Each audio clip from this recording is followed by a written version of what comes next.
As y'all know, I got my co-host with me. Starting off with the beast from the south.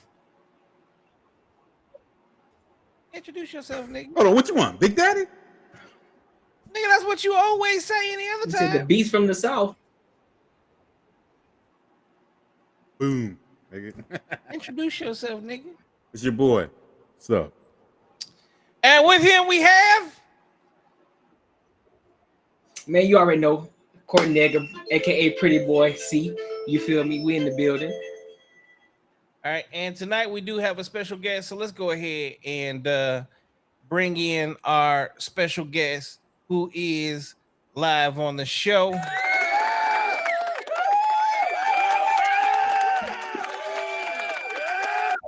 Courtney, I'll get a round of applause. Look, he gave me one, bro. Come on, bro.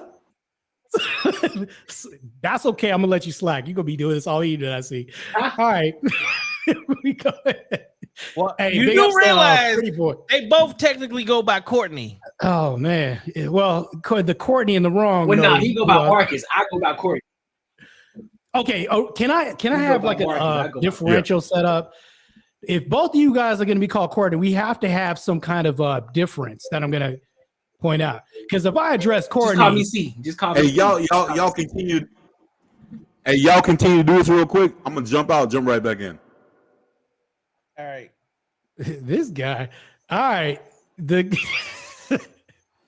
we got to set up something to where I can just when I say Courtney, before we get they know started, what I'm talking to. let's go ahead and introduce you, sir. You've been on No Cap Reacts. Now is your official Cut the Noise introduction. Let the world know who you are. I'm an IFBB and a Super League pro athlete, IFBB professional. I turned pro in 2013 in IFBB, turned pro in Super League in 2017, had a contract with Nike. Who done it? That's me. Did physique modeling for a bit, been in several industries, and I identify as a blood sport debater. I've been on several panels, been doing debates for approximately a year. I've also been on this show as well, too. On No Cap Reacts, not this one. So currently I am scheduled to be doing few debates. You may see me on some primetime shows coming up too. That's about it. I'm a Phoenix, Arizona native, and I represent the Christ pill, of course, but red pill ideology, I do love the descriptors of that. And I use that in my platform as well too. So there that is. Perfecto. And we'll just wait for Marcus to get back. Where can they find you at, Martae? You can find me on my Instagram underneath Mighty Martae and my YouTube On the Edge. That's the name of my platform. We are currently setting it up, and the next few debates we're going to be setting up over there. And follow me on my journey as I begin wrecking these fucking degenerates on my channel and everywhere else you see. So, all right. So when you say wrecking degenerates, elaborate. What are some of the things that you got going on? So an individual that's a degenerate is somebody that deviates from I wouldn't even say a cultural norm. They deviate from acts of pervasion in society that lead to breaking of family units, homes, society norms. Back then, I'll give you an example. We used to have harlots back in the day. We didn't always call them hoes, but hoes have always existed. Pointing out descriptors and identifying a duck as a duck is a good thing. So this is part of the red pill, the not prescription, but identifiers that I take on. We have to be able to label and identify things as a cautionary measure. Absent any of this, because we don't have fathers in homes, you don't have sons being instructed on what's a bad woman and what's a good woman. We're just being constantly told how a woman should be treated, but not never how a man should be treated. A lot of the degenerate society stems from this. You have a lot of women sleeping around, OnlyFans accounts, and I do believe that they are prostitutes. You can't convince me otherwise. A lot of this is pervasive in society and destructive also as well, too. Also, women using men as ATMs, I'm highly against that. If they go ahead and tell men that they have a duty, but they have no duty themselves, but they only bring kitty cat to the table, that's not good either. So just a few examples. That's what degeneracy is to me in the lead up to that. All right. And then you've done a couple of debates already so far, right? Yeah, I've done several. Me and Rachel Wilson did a recent debate on capital punishment. against Soy Pill, who's been on Tim Pool. He also got destroyed by Tim Pool and me. Whatever scraps are left, he's still existing out there somehow. I don't know how he's still doing debates or anything like that. I've debated several people on Team Fatty's channel. Everyone on X, I'm on debates every day doing that too. I'll literally debate even a devil's advocate on certain things, because I think that if you can't argue from your opponent's side, you can't really stand your ground on your side as well too. So I love debates. It's a confrontational arena where you have to be competent, and you have to also have wit. And a lot of this is just being quick on your feet. So it's like verbal chess.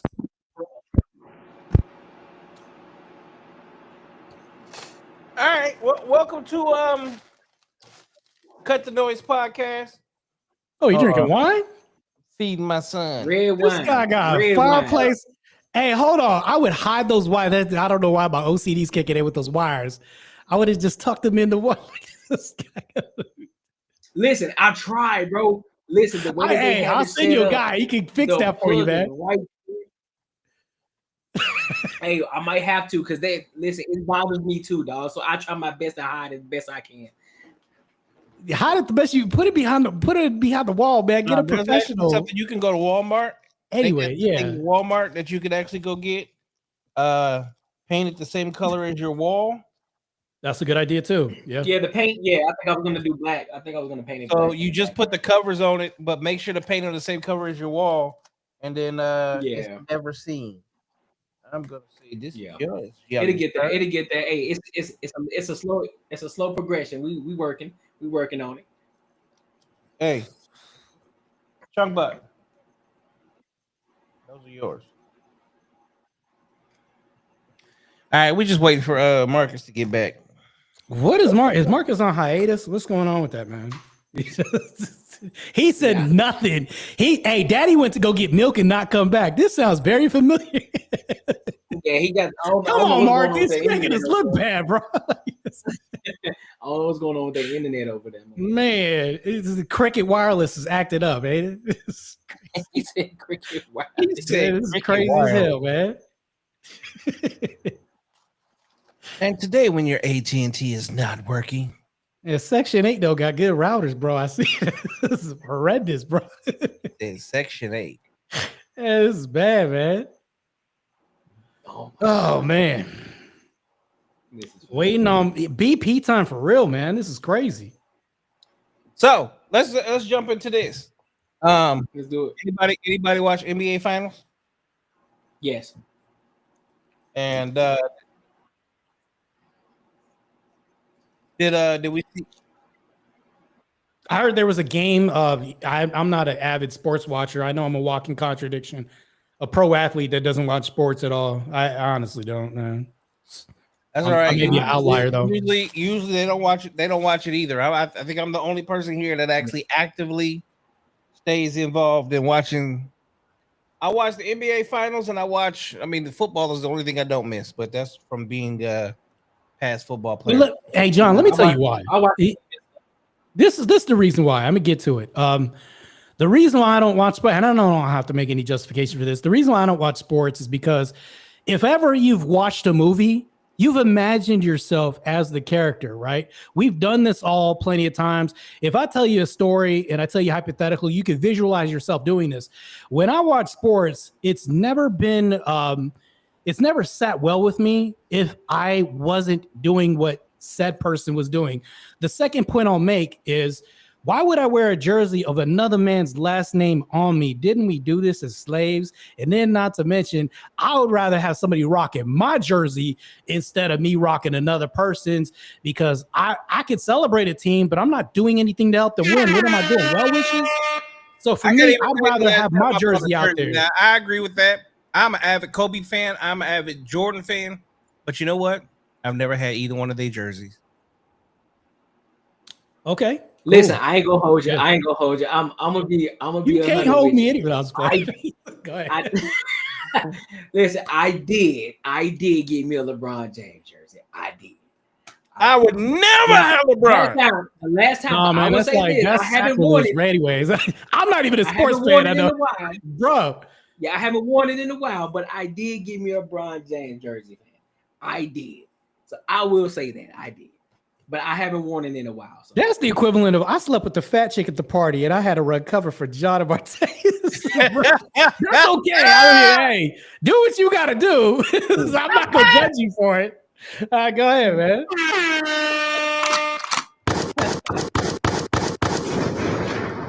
Feel like I'm buying time to Marcus. So, hey, let me just call him Marcus. If we call him Marcus, I can call him Marcus, right? Yeah. Look, yeah, that's his name. That's his name. My whole diatribe. Why does he go by Courtney? If we have Marcus, and then he shows Courtney on. Yeah, I don't know why. Yeah. Wait, hold on. This sounds very familiar. He ran to the store to get some milk. Daddy never came back, and Daddy used the alias. Oh man, this is black culture for real. This is crazy as hell.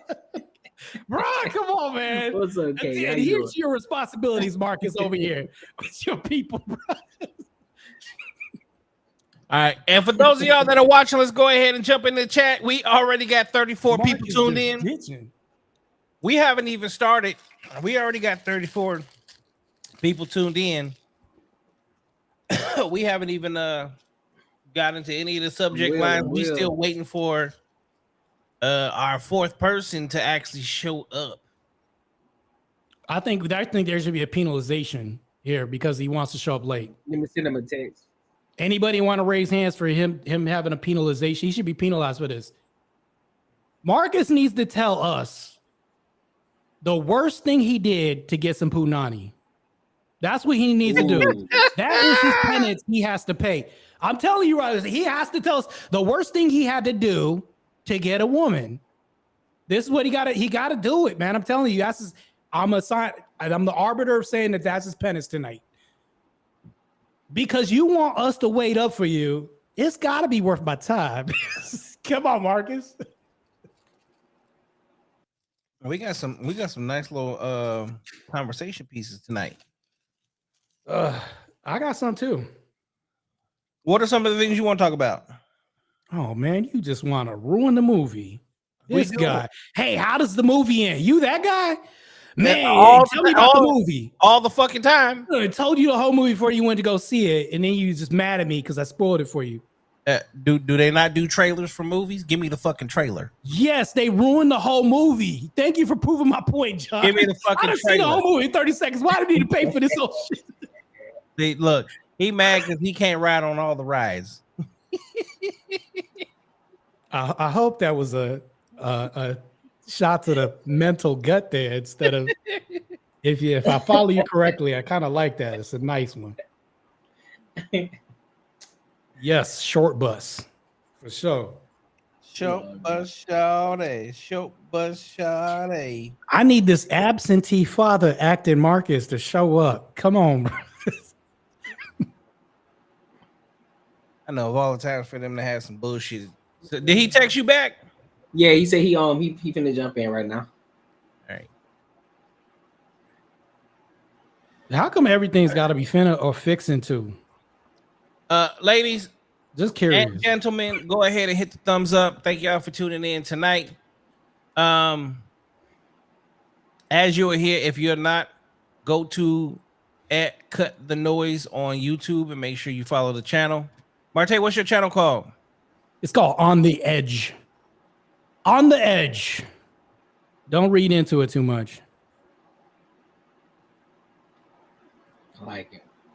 Go there for edgy material. And I'm not talking about degenerate edgy stuff. I'm talking about just really controversial topics. We're diving in deep in social shifts, things like this. Political debates too on AB issues, child deletion, whether or not it's good or bad. I've done capital punishment debates, the whole nine, whether or not it's good for a man to sleep around or a woman. Things like this, really engaging topics and discussion. That's what we produce it On the Edge. I like it. When's your next debate? I have a 2 coming up. Well, I have a panel I'm doing tomorrow on hybristophilia. Do you guys know what that is? No, I ain't never heard of that shit. I'm so glad I get to school both of y'all today. Yeah, definitely. Hybristophilia is the proclivity for women to have a sexual or romantic attraction to killers or very dangerous people. We've seen proclivities of this when people get mass inboxes or mail to their prison when, you know, guys like, I forgot his freaking name now. Bad time to have a brain fart. So like the guy who killed the person, the banker, now all of a sudden we have him with abs. Women are fawning over him. That's hybristophilia. This is indicative of, and you can rationalize this because you want the most violent, aggressive person around your children because your lineage did get destroyed. You want to be around the highest risk of chance of survival, and that's a man who can be dangerous but isn't dangerous to you.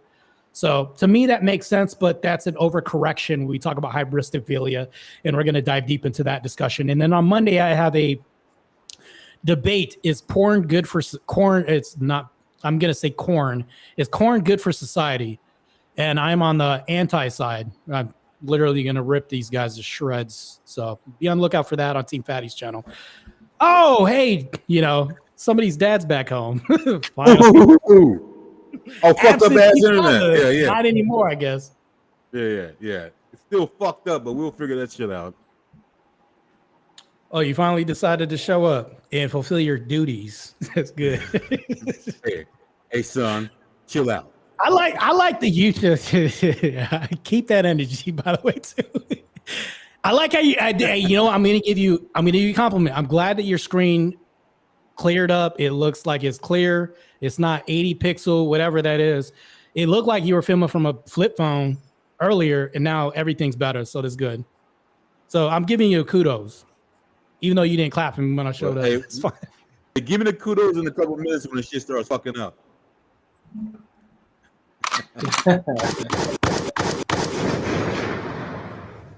All right, let's go ahead and jump into it tonight. So, I think that all of us have all had our red pill moments. We had our red pill conversations. We've dealt and jumped deeply into red pill. So, I think one of the biggest topics that we have had conversations about, but we've never jumped deeply into, is the fact of 50-50 conversation, 50-50 relationships. Okay. I think it's pretty clear where I stand with 50-50. I'm a 95-5, if not less, type of person in my household over here. We'll go to Courtney. What is your thought process? Well, my ultimate thought process is I think that it should be 100-0. However, given the context, I will say that there are situations where men aren't able to do that, but I think that's something that they should strive to do if they aren't able to do it right now. That's something that they should build on, and that's why I'm heavy on the leveling up aspect of it. If you are a man and you are in a position like, well, I can't do what my chick has to work right now, well, you should be planning for you to be in a position where you can be the one that's taking care of 100% of the bills while your chick is maintaining the home, you know, maintaining the children and different things like that. So that's how I look at it. At some point, especially when you're young, I advocate for that. Get in a relationship young, build the foundation young, you know, where you both may have to work, but the ultimate goal is for your woman not to work and take care of the kids at the home. So. All right, we'll go ahead to Marcus. Your thought process?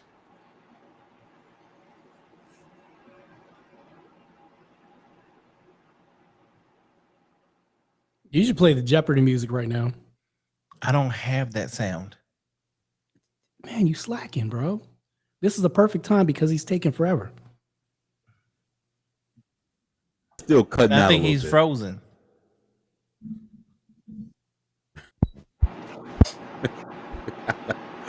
Man, hey, This don't the internet players. All I gotta say, man. What the fuck? God damn. Hey, cricket is supreme sometimes. You just gotta slap it a few times. I gotta say, God damn, bro. I'm about to throw that bitch in the fucking. Well, we can hear you now. Hey, no, you good.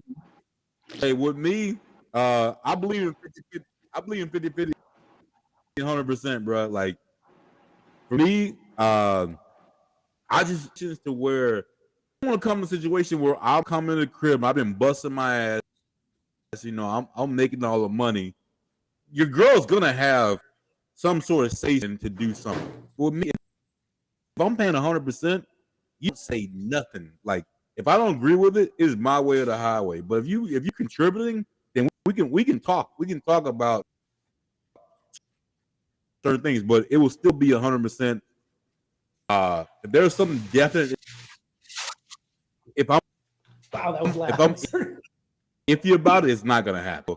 But for me, I would have a little bit of say so in some, and that's about it. Like I just know I know I can't do shit where I'm 100% putting all in, and someone else is telling me like how I should do something.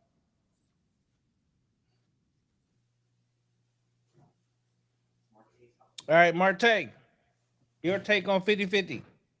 My take on 50-50 is I think Marcus should do 100% of his first name instead of 50% of his full name. Next, moving into this, I think that 100% would be ideal. I think 100 to 0 would be good. I think that if you establish a foundation, you go ahead and have your leadership and then you have responsibility. We're going to have a paradox that we have created in the household. The problem with Courtney's prescription is if you pay 50% of everything, you're going to inevitably turn the other person into a roommate. Why? Because now you eliminate a hierarchy. She can't look up to you. She can't admire you because she has her equal. So the difference is like if we're paying 50% and then they're paying 50%, people inevitably don't fuck roommates for a reason. So if we look into this logic, like the reason why I want to pay 100% is because I want to be able to save the queen from the castle, slay the dragon, and be able to be the provider and be the hero of the situation. Absent any of this, you don't have a hierarchical role. You'd have to tell me how this is different from one of these alternate lifestyle relationships where they also call their people partner and nothing really gets produced and they end up splitting because that's what happens.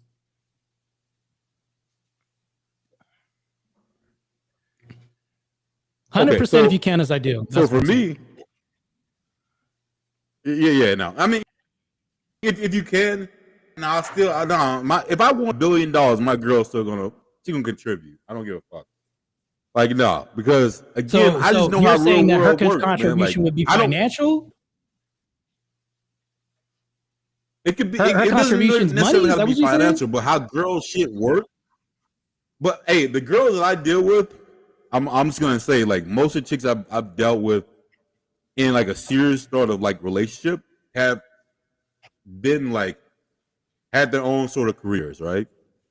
But doesn't mean it's gonna take away. They don't run shit. They don't run shit that like that is important. At least in a fact of just say this. Let me give you an example.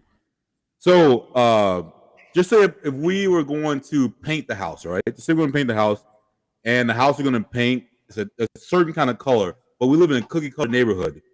She loves this color. I love the same color, whatever. But we know it's way different from the neighborhood. And she says, you know what? I want to go in my feelings and do this. I'm going to say, you know what? This resale value is probably going to happen. Our next house will make it.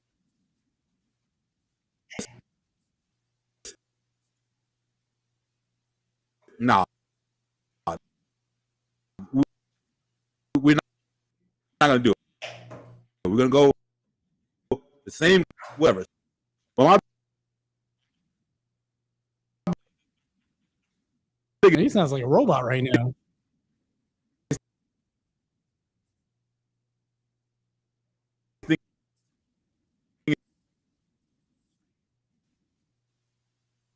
Is if I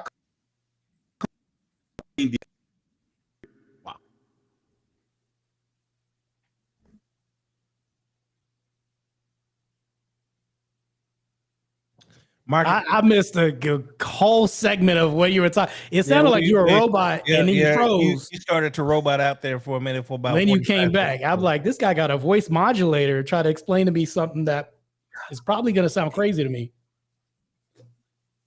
See, no, hey, that's a shitty ass internet player.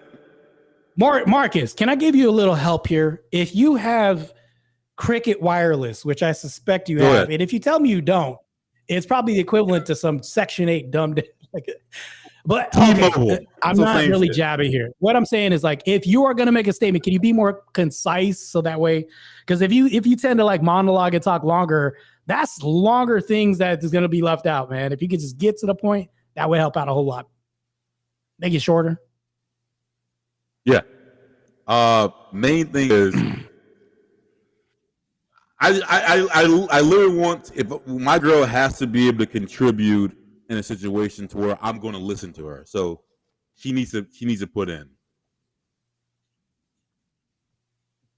Wait, she needs to contribute for you to listen to her? If she's not financially involved in the home, you won't listen to her?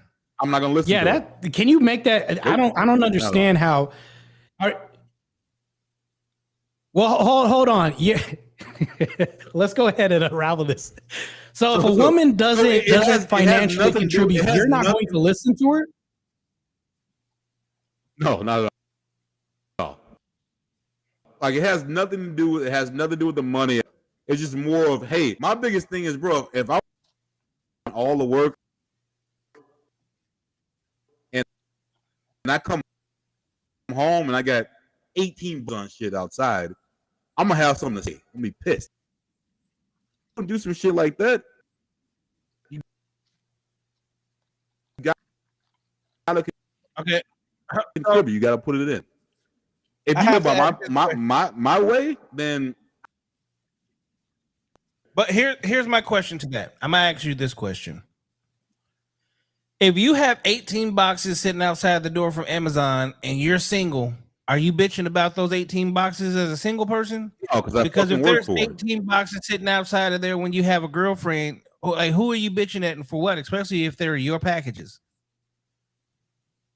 Because I fucking work for it. That's my money. So here's the other problem. So we're saying if you have 18, this is me. No, okay. Let's not go. Marcus, like, if you have 18 boxes in front of your house, there's been too much allowance, and I don't think you set enough boundaries, in my opinion.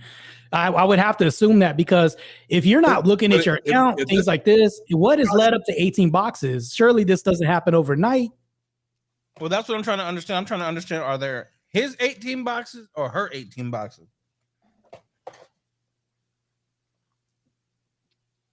He said her. Hey, just for me, bro. I just don't attract or even kind of want girls have to do, like, look at me for everything. Like, that's just not my style. You know, that's just me personally. Like, you know. So hold on. If they're not looking at you for everything, yeah. If they're not looking at you for everything, what else are they outsourcing? If you're not the source of everything masculine they need in their life. Oh, no. We're not talking about masculine. I'm just talking anything else. All this shit. You know how girls are. Well, there's an umbrella. It's an entailment. Yeah. Okay, so you know how women are. So the reason why I said masculine is because if you're working and you are the person that slays the dragon, you're going to say the queen from the castle, you're going to do all this other stuff. If she needs security, it comes from you. That's money. If she needs also another form of security, that's your physical presence, everything else. What is she outsourcing if she's not getting it from you? Mm-hmm. If you don't want her to get everything from you, what is she getting and who from? Not all this stuff. What girls are actually into. Okay, but so this is where I'm a little lost. I'm going. Be honest. As a man, it is my job to be the leader. Understand is, hey, like, I chicks who are outside. I don't deal with girls who are outside, bro. Like, I don't know. Like, as far as what you're talking about, all girls I ever deal with, they don't do skeptical shit. Like, they're not out at the club with their friends late at night. They ain't doing shit like that. So for me, I guess I don't get that part. Like, what she needs me for. What she needs me for is to be the man in the house. And I need her to be the woman in the house. But I also understand that she has her own, like, things that she wants to do. And again, if I'm not with certain things that a lot of chicks do. A lot of shit they buy, all that kind of shit. I'm not with it. Like my girl now, she buys everything name brand. in like for like everything. For me, I'm a thrifty kind of motherfucker. You know what I mean? Like, cause I'm paying for that shit. But if I was the one that was doing it, I'll be happy. You know what I mean? Well, Marcus, For me, like you have to respect. This doesn't really make sense. Can I tell you why this doesn't make sense to me? And what I'm doing is so. I wish this shit would be Marcus, I think you're in your own way up right now, man. Marcus, I'm gonna tell you why you're in your own way a little 100%. Bit. On one side, you're speaking out of two sides of your mouth. On one side, you say, I want 50-50 so she can have her own say. But on the other side of your mouth, you're saying, well, no, I don't want her to do this with her money because she spends on name brand things and all this other stuff.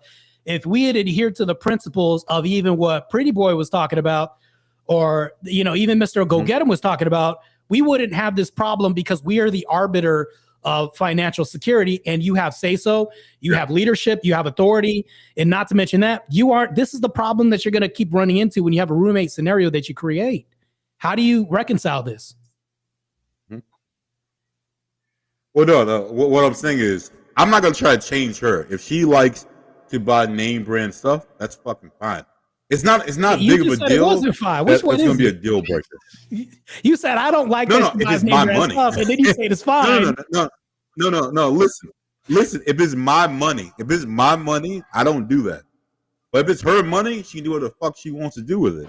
That's not a deal breaker. So like, yo, okay. if we chilling and like I said, for me,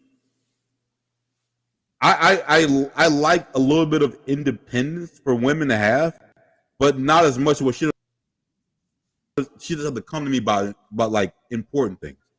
Like my girl, she talks to me about it, and we talk about it, and I tell her what's the best thing I think she should do, and that's where we go. But like as far as like other stuff, I'm not nitpicking. If it's my money, say yo, like you don't do that, and I'm not gonna. I'm not like a fucking warden here. So if she wants to go buy some fucking expensive shit that she wants, she does it with her money. Fine, you do what you gotta do. That's cool. That's not something I would do. But guess what? You ain't gonna do it with my money. That's it. I mean, so I don't know how to explain to you more, but Courtney, so you want two individual people to be in a relationship and stay two individual people. Is that what you want? You want her to have her own stuff, and then you have your own stuff, and then even in the house, you have your stuff, I have my stuff. This is literally a roommate we're describing, Courtney. Marcus? Nah. No. What I talk about. When you don't want to go 100% in your name. That's not it. Wait, can you tell me how it's not a roommate situation that you create? Because we keep going back to this, Marcus. How's that not a roommate? Well, I don't look at it as a roommate situation. I look at it how I'm built. The way I'm built is a lot of times I don't want to be taken advantage of. That's how I look at life. So for me, I want again. I don't want because I don't want my girl to think 100% like me. I want her to throw me some monkey wrenches in it. Let's talk about it. Let's do it. I'm not the kind of person. We need to be one on important shit, but on other shit, like I need to understand what she's thinking. I need to understand that shit. But like, I don't need her to be a mirror of me. I don't need her to be that. Like when I like old cars. I don't need my girl to go with me to the car show. You know what I'm saying? Like that's certain shit I like to do with my friends. That doesn't make her a girl like you. So, as a leader in the house, I'm literally am the one that gets to help make decisions because unfortunately women, okay, so you say she's in the process of buying a car. I'm pretty sure she got like 5, 7, 10 different cars she's been interested in because narrowing it down to one, that's what they're coming to you for 9 times out of 10. 100%. Yeah, so that's where the leadership comes into play. Yeah, and she tells me, she's like, yo, I'm looking at this broker that's gonna to find me the car I want. I'm like, nah, don't do that. Because like I tell her, hey, you're gonna get fucked over, you do that. You can do the same job as they're gonna do and spend less money. So that's the reason she comes to me about this shit. And that's the way it needs to be. Like if she did some shit without like an important decision without coming to me, then it's no reason for us to be together.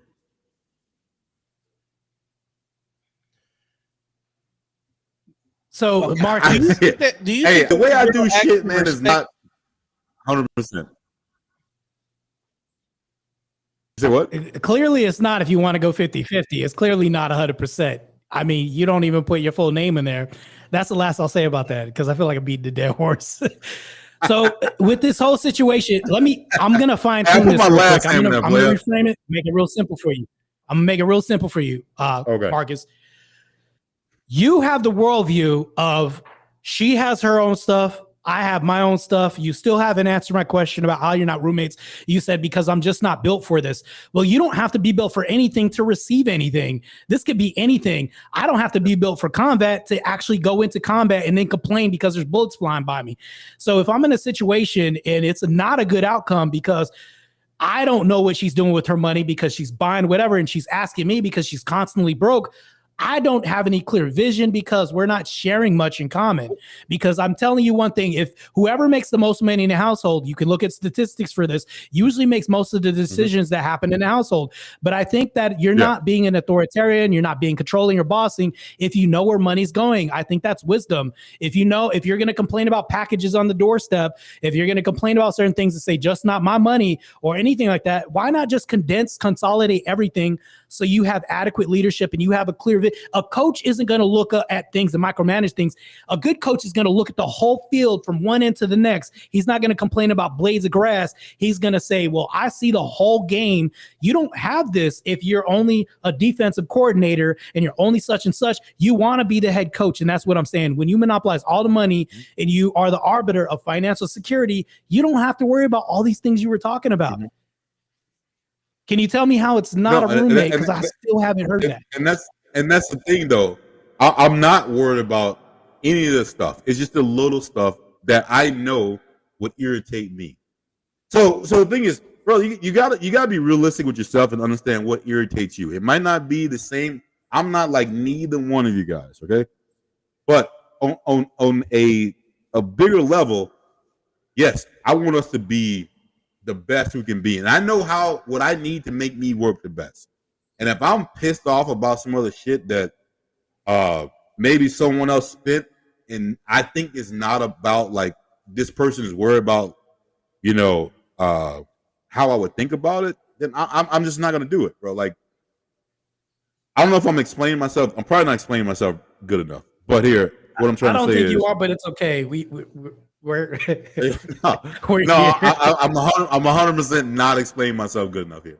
But my biggest thing is I know myself, and I know shit I get pissed off at. I know shit that other people can deal with that I can't deal with. And so Marcus, I can't deal with.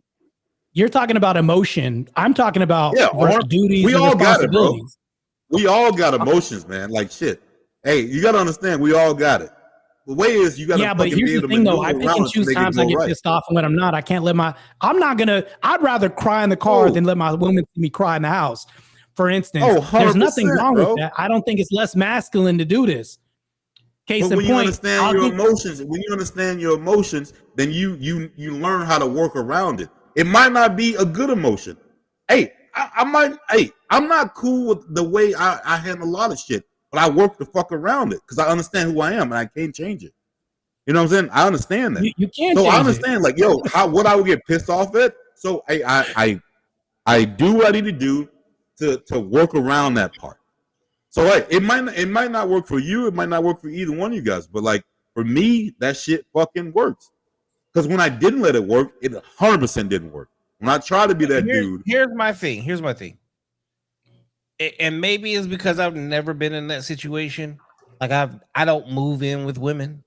I won't live under their roof. I don't do things that allows them to have, control. Yes. That we know that it is misused and misguided many a times because they're emotional beings, right? So I've always held the frame of being the leader of the relationship, the man of the relationship. yes, we can sit down and have conversations about everything, right? But not to the intent because I am the leader of our relationship, which is exactly what she's looking for.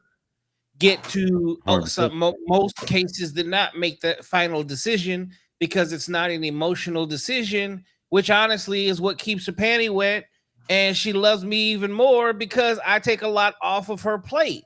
Whereas what you're saying is you're not removing any of that off of her. It's like hold your own weight, pull your own fucking bag full of bricks with you.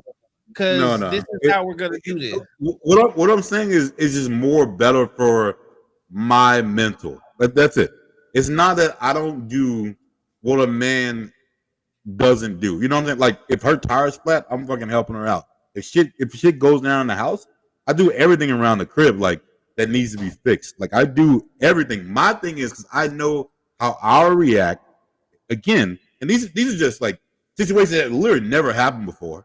But I've definitely played it out because I want to make sure I know how I am. If I was to take care of a girl and she did not work, she didn't do anything, she stayed at home, took care of her house.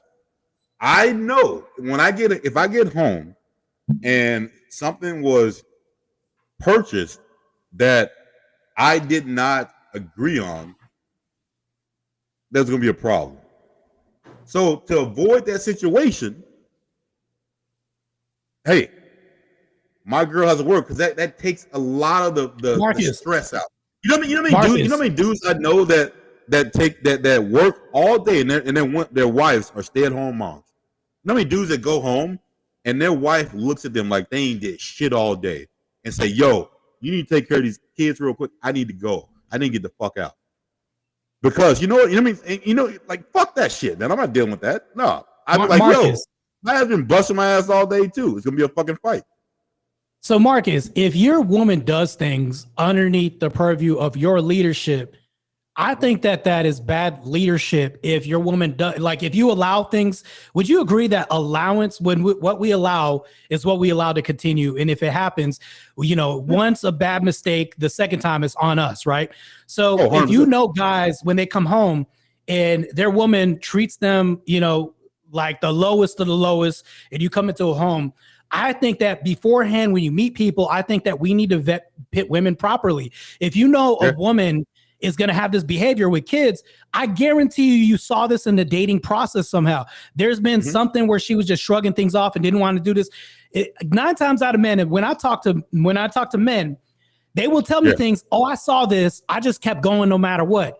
So a lot of times it's our fault on that term. We say this, but we don't take accountability for that. So I think that we need to vet women better and say, you know what, before I sleep with this woman, I'm going to take like probably about 2 months just to see how she acts before I give her whatever. If you're the type that doesn't believe in marriage, whatever that is, there's a vetting process, but men don't do this. They don't vet for women that are just going to run through your pockets, do any of this other stuff. And then not to mention that if she is the type of person to do this, put your foot down and say something.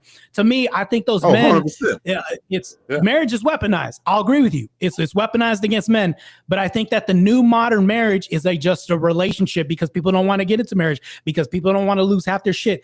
I agree with them. Why people would have secular relationship marriages, I don't get. But at the same time, you control that. If you aren't the leader of your household, like this wouldn't be happening. There are ways to mitigate this a lot. I guarantee you a lot of men that are allowing this to happen, they're putting up with it because they don't want to lose their kids. Oh no, I 100. Yeah. Yeah, I agree. But there's ways around I just know how. Not a leopard before it's a leopard in front of you. You can see certain things. I just know how people work, bro. I just know how people work. Like if I was going to get a girl who would be cool with that sort of guidance, to be real with you, I don't think she would be one for me. I'm not a one with a girl like that. I have to like, or because she couldn't say anything back to me. And if I'm paying for everything, bro, you ain't saying shit to me. Like, if I'm paying for everything, I'm telling you how I am. Like, if I'm paying for everything, it is my way or the highway, bro. Like, that's the way it's gonna be. But if you Wait, contribute, well, hold we on. got That something- doesn't we can have sound a good. conversation. What woman would be attracted to that though? You sound like you sound like Not- H probably not a lot. That's what you sound like in a relationship. Not a lot. Because here's the thing. We got a chat from a woman here. Rachel said, "I'm with the man. I am with the man being in control of the finances, hands down. Less stress. I know I'm good. That's a great feeling." Rachel's based. I'm tell you right now, Rachel's based. But that's the thing though. If you're saying if she has all this, if I have all the power, I'm just gonna be an authoritarian. That's crazy. You can't control a woman. That's insane. That's an emotional response. That's crazy. So That is the emotional response. Ladies, please do me a favor. Like Rachel, please speak up. Hit the chat. Let us know if you want to be in a 50-50 relationship or a 80-20, a 90-10, a 95-5, a 60-40. But let's get Marcus, this you right. want absolute control and power, and that's crazy. That's unrealistic, even for somebody that's submissive. Bro, I'm telling you, I don't. Like, that's what I'm saying. I don't want it. That's So the what you're I'm saying talking. is you I can't don't control want yourself. Is that what you said? You can't control yourself if you have absolute power. You're not benevolent. No, Is that what you're saying? If I am paying for everything, it is literally like if I don't agree with it, you got no say so in it. So that if you're paying for That's everything, wow. just stay That's single. crazy. Hey, Okay. Might as well just stay single. And then again, that is listen wow, to me. man. Hey, That's crazy. Will you listen to me? I know how I am. That's why I don't deal with other people like that. That's why I don't want a girl who wants me to pay Marcy for said, everything. "I'm staying single." Hell yeah. I'm with you. Oh shit! Yes, let let the ladies. They are there. Thank you for chatting in, ladies. Not Rachel's emotional at all. I'm a nurse, can hold my own, but I'll give it all to him to take care of me too. Courtney, that's what Rachel is showing is a gender proclivity. Women naturally want to do this. Despite having all the money, everything else, they want an easier life laid out to them by a man. They want to feel protected. They want to secure. They don't want to be the one making you feel protected. They don't want to be the hero in your story because she's going to feel like she's your mother at the end of the day. Women do not want this, nor do they want to become roommates. In order to eliminate this, you could say, and I understand you're saying, well, I just don't deal with those women. I know myself. Well, that's fine. That's fine. If you don't want to just date these people and you want to date your own way, well, fine. Maybe that's just the Marcus way of doing things. It is. It has to be the Marcus way. It can't be anyone else's way. It has to be. Well, at least I will kind of throw this in too as well. If you do have your woman, if you've already set the standard and the boundaries of everything, she is a reflection of you at the end of the day. So if she already knows how you think, she's gonna move in the way that you think already. So just in the example that you use as far as the Amazon boxes, she understands how you are as a man, and she already is a follower of you, so she understands how you move. So you probably won't even see those boxes in the first place. What you allow is what will continue. That's what he's saying. That's true. Yeah. So if you've already set the boundary and there's a conversation, you won't even have to worry about it, big dog. But I mean, again, that's the same thing though. Is you actually have to take the initiative to put everything in place, which means like you're already leading, right? And that's the thing is, like the question initially was about 50-50, which is based off of a home of, who is the breadwinner in the situation. And it's more than the 50-50 conversation is more than just financial, right? But because that's the easiest way to really put it in motion or put it in focus or make it make sense to people. Roxy said 95.5 submission comes natural with the correct man leading. The talking back, what kind of woman are you? Oh, she hitting home with this one. She said, "What kind of word are you causing, Marcus? Got you, get you a real she's one." in home. She's in the soft spot right now, then, bro. Hold on, because Rachel came back with another one. She said, "Facts, Okay. thank you, praying hands." And we already know from this podcast. I've already said, yo, I was a simp. I've done a whole bunch of simp I can shit. tell. And I can tell. You don't got to in tell my me past, twice. Yeah, 100%. Oh yeah.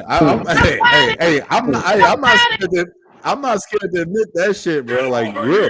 But that has made me how I am right now. And the thing is, again, I don't. I'm just saying for me personally, bro. Like I want my girl to have shit that she got going on. So like if we just say we open a business, just say I open a business, I want to be able to talk to her about that shit. Like I don't want to be able to dictate everything. So for me, it's like, yo, like I'm going to be the provider, like 100 hands down. Like I wouldn't be at the point where I'm like, you gotta work, you have to, and you need to pay half what I pay. That's stupid, bro. I'm not gonna do that. That's insane. Wait, that's kind of what you just said. I kind of want her to That's have, how you open everything up. You said, well, she has to have her job and I have to have my job because I don't want her using my money. This is a contradiction right now, man. I need you to clear this up for me. This is wild, man. I guess, yo, I guess like the way I explain shit is not the way you guys are taking it. Hey, Well, Marcus, what I'm saying is, go ahead. For her to step up to the table. No, go ahead. Marcus, I think you have a conditional standard. I don't think you have an unchanging standard. When I look at Courtney over here, and then when I look at my boy John over here, they do not have a conditional standard that changes for nobody. I think that they are the rock that their women's emotional waves are going to crash into. I think when times get hard, they're going to stay a certain way. I think when times get better, they're going to stay the same way and nothing changes with them. The woman around them will change, but I think since you have a changing standard, you're going to constantly have flux and flow and all this other stuff that happens. And the reason why you can't really be concise with this is because you do not have a foundation, I think. I think that I don't know what your worldview is. We haven't dived into that. But I think the reason why you can't relate what the standard is and you're contradicting yourself a few times is because you go with what feels good. And I think when we leave with emotion, what feels good, it's very conditional because you may love hard on Monday and then Tuesday you're just in a mood. And all of a sudden it just depends on how the day goes. How in what Courtney was talking about is whatever you do, you're going to map onto the woman you're talking to. And if you map on conditional things that are highs and lows, what you're going to have is a very bipolar condition in the house. And that's just going to be indecisive. Marcy said wishy-washy. She's nailing what I'm talking about right now. And all you're going to have is just waves in an ocean, no direction. The ship needs a captain, man. We got to have a captain. We just can't have crews. There has to be somebody dying with the ship. There's honor in this, man. So I would say that you need a standard that's unchanging for anybody. And absent this, all you have is what society deems fit for you and how you feel. And I think how you feel shouldn't be leading a relationship. It's duty and responsibility. Mm-hmm. And that's the way that actually works out at the end is when you have children in the home, the children can actually see. Especially young boys. Young boys know firsthand, this is how I need to be as a man. Because children do not learn by what they're told. They learn by what they see. When you have a daughter and your daughter sees this, she understands her role in a man's life as opposed to this is how it could be right now. And then later it may actually change. And then this is what we're going through now. So this is how it is. Again, the reason that I love to use the word frame for a man is because in order for a house to be what a house is, you have to have a strong foundation, but a stronger frame, because that is what is holding your walls, your ceiling, your roof. Everything is attached. All your drywall is attached to the frame. As a matter of fact, when you hang a TV on the wall, the TV is attached to the framing, the 2x4s that are behind your drywall. The frame is literally what makes your house a home. So when that woman can't, or is not attached to your frame, because your frame is, in other words of Marcy, wishy-washy. Unfortunately, you now have a relationship that is going to fall apart all the way 100%.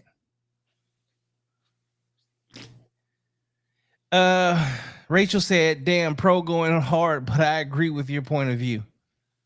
We got to be hard. We have to have something that's clear and black and white for people.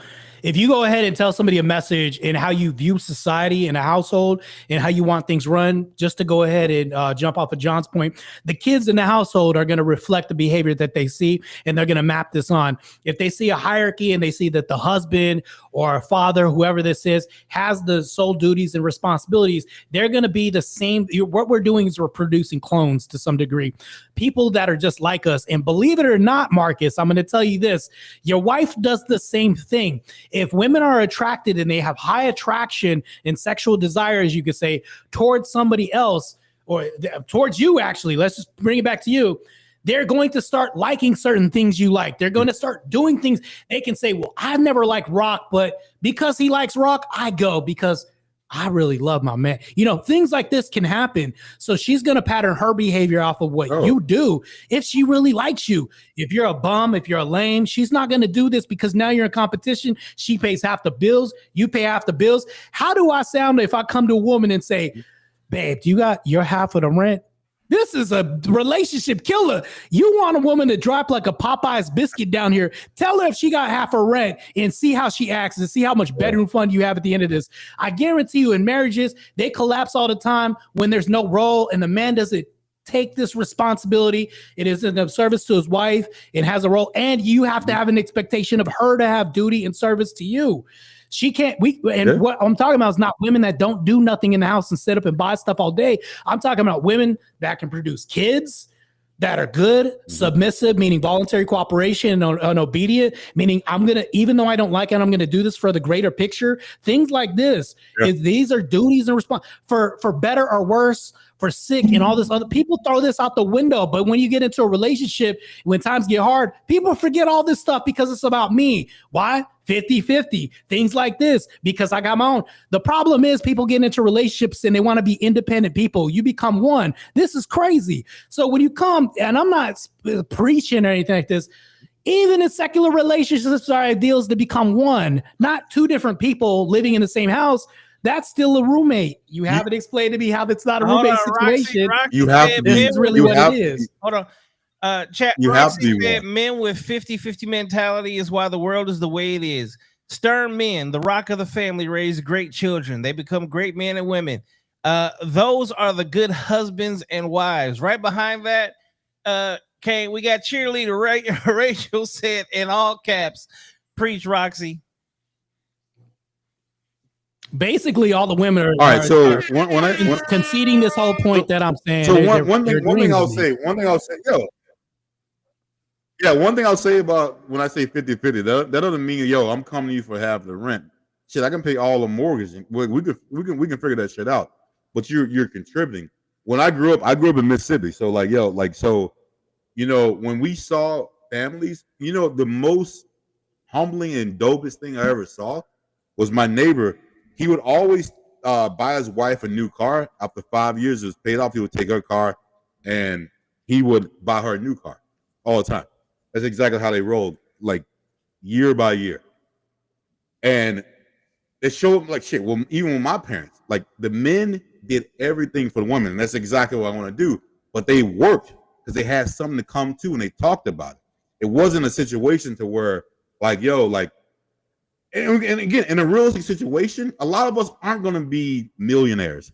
Like a lot of us, a lot of people make, 80 shit less than that together to make a home. So a lot of times, like for me, it's like, if you make, $90,000, why should you suffer to have a life and your girl isn't like contributing? Well, for me, that's just kind of wild. Can I ask you a question? That's most American. Can I ask you a question? Yeah. What do you think are the duties a wife has, or a woman that you're in a relationship? What do you think her duties are? Can you tell me what a woman's duties are? What her duties are? Yes. her duties are to shit. It depends on what I mean. If you're in a relationship, all right, let's go for me. The duties are for us to have a fucking wonderful life. That is our duty. I don't have Right, kids. that doesn't tell me so anything. Like, it's not something I can focus on. what are her duties though? A wonderful life doesn't tell me. Like, what specifically makes a wonderful life? What do you mean? Yeah, the house is a home. So like, we'll come home. Yeah. What does that mean? A house is a home. Great. What makes a house a home? Yeah, we have a clean house. We make sure that we are financially okay. Who's cleaning the house? I don't ever want to suffer. Say what? Who cleans the house? Who's cleaning the house? You say we have a clean house. But who's cleaning the house? Well, most times girls like to clean the house. I mean, that's typically what it is, or they do it. So I'll say she's cleaning the house. You think cleaning is a gender role, or what do you think? I ain't cleaning shit. Yeah. That's crazy. So if you come home, hold on. Let's Marcus. If you come home 2 hours before your woman comes home and the trash is still piled up and the dishes still piled up, you're gonna say, "Well, that's her job," even though I came home 2 hours before. Do you think she's gonna be being? Yeah, you know what? I did 2 jobs. I did another job coming home. Yeah, go ahead. I'm gonna go ahead and give you some punani at the end of the night. No. Right? They laugh a lot. I'm taking the trash out. I'm taking the trash out, bro. Like, for me, one thing, if my girl's cleaning the house, I'm not sitting. I'm not sitting on the couch while she's cleaning, bro. I'm helping her out. We doing it. I wouldn't sit my ass on the couch because I'm not doing that shit. So both people can clean. When I go out and do, you ought to come out and help me out. Marcus, it's not a duty that's just only her. And when you say the bills are paid, you pay the bills. You've even said it before. You said, I pay the bills. I'm still waiting for what her duty is. I'm still waiting to hear this. I'm just waiting. Shit, fucking make my ass happy. That also doesn't tell me how she makes you happy. That what is she? What is? Because women, bro, would you agree with me, Marcus? Would you agree with me that women have to have a duty in a relationship? Yes, they definitely have a duty. Yeah. Okay, great. But is this getting an A on the test? Hold on. Let me ask you. Is this a conversation where we have to get an A on the test? Okay, we just tell like who we. No. I just want to understand your worldview a little bit better because my thing is,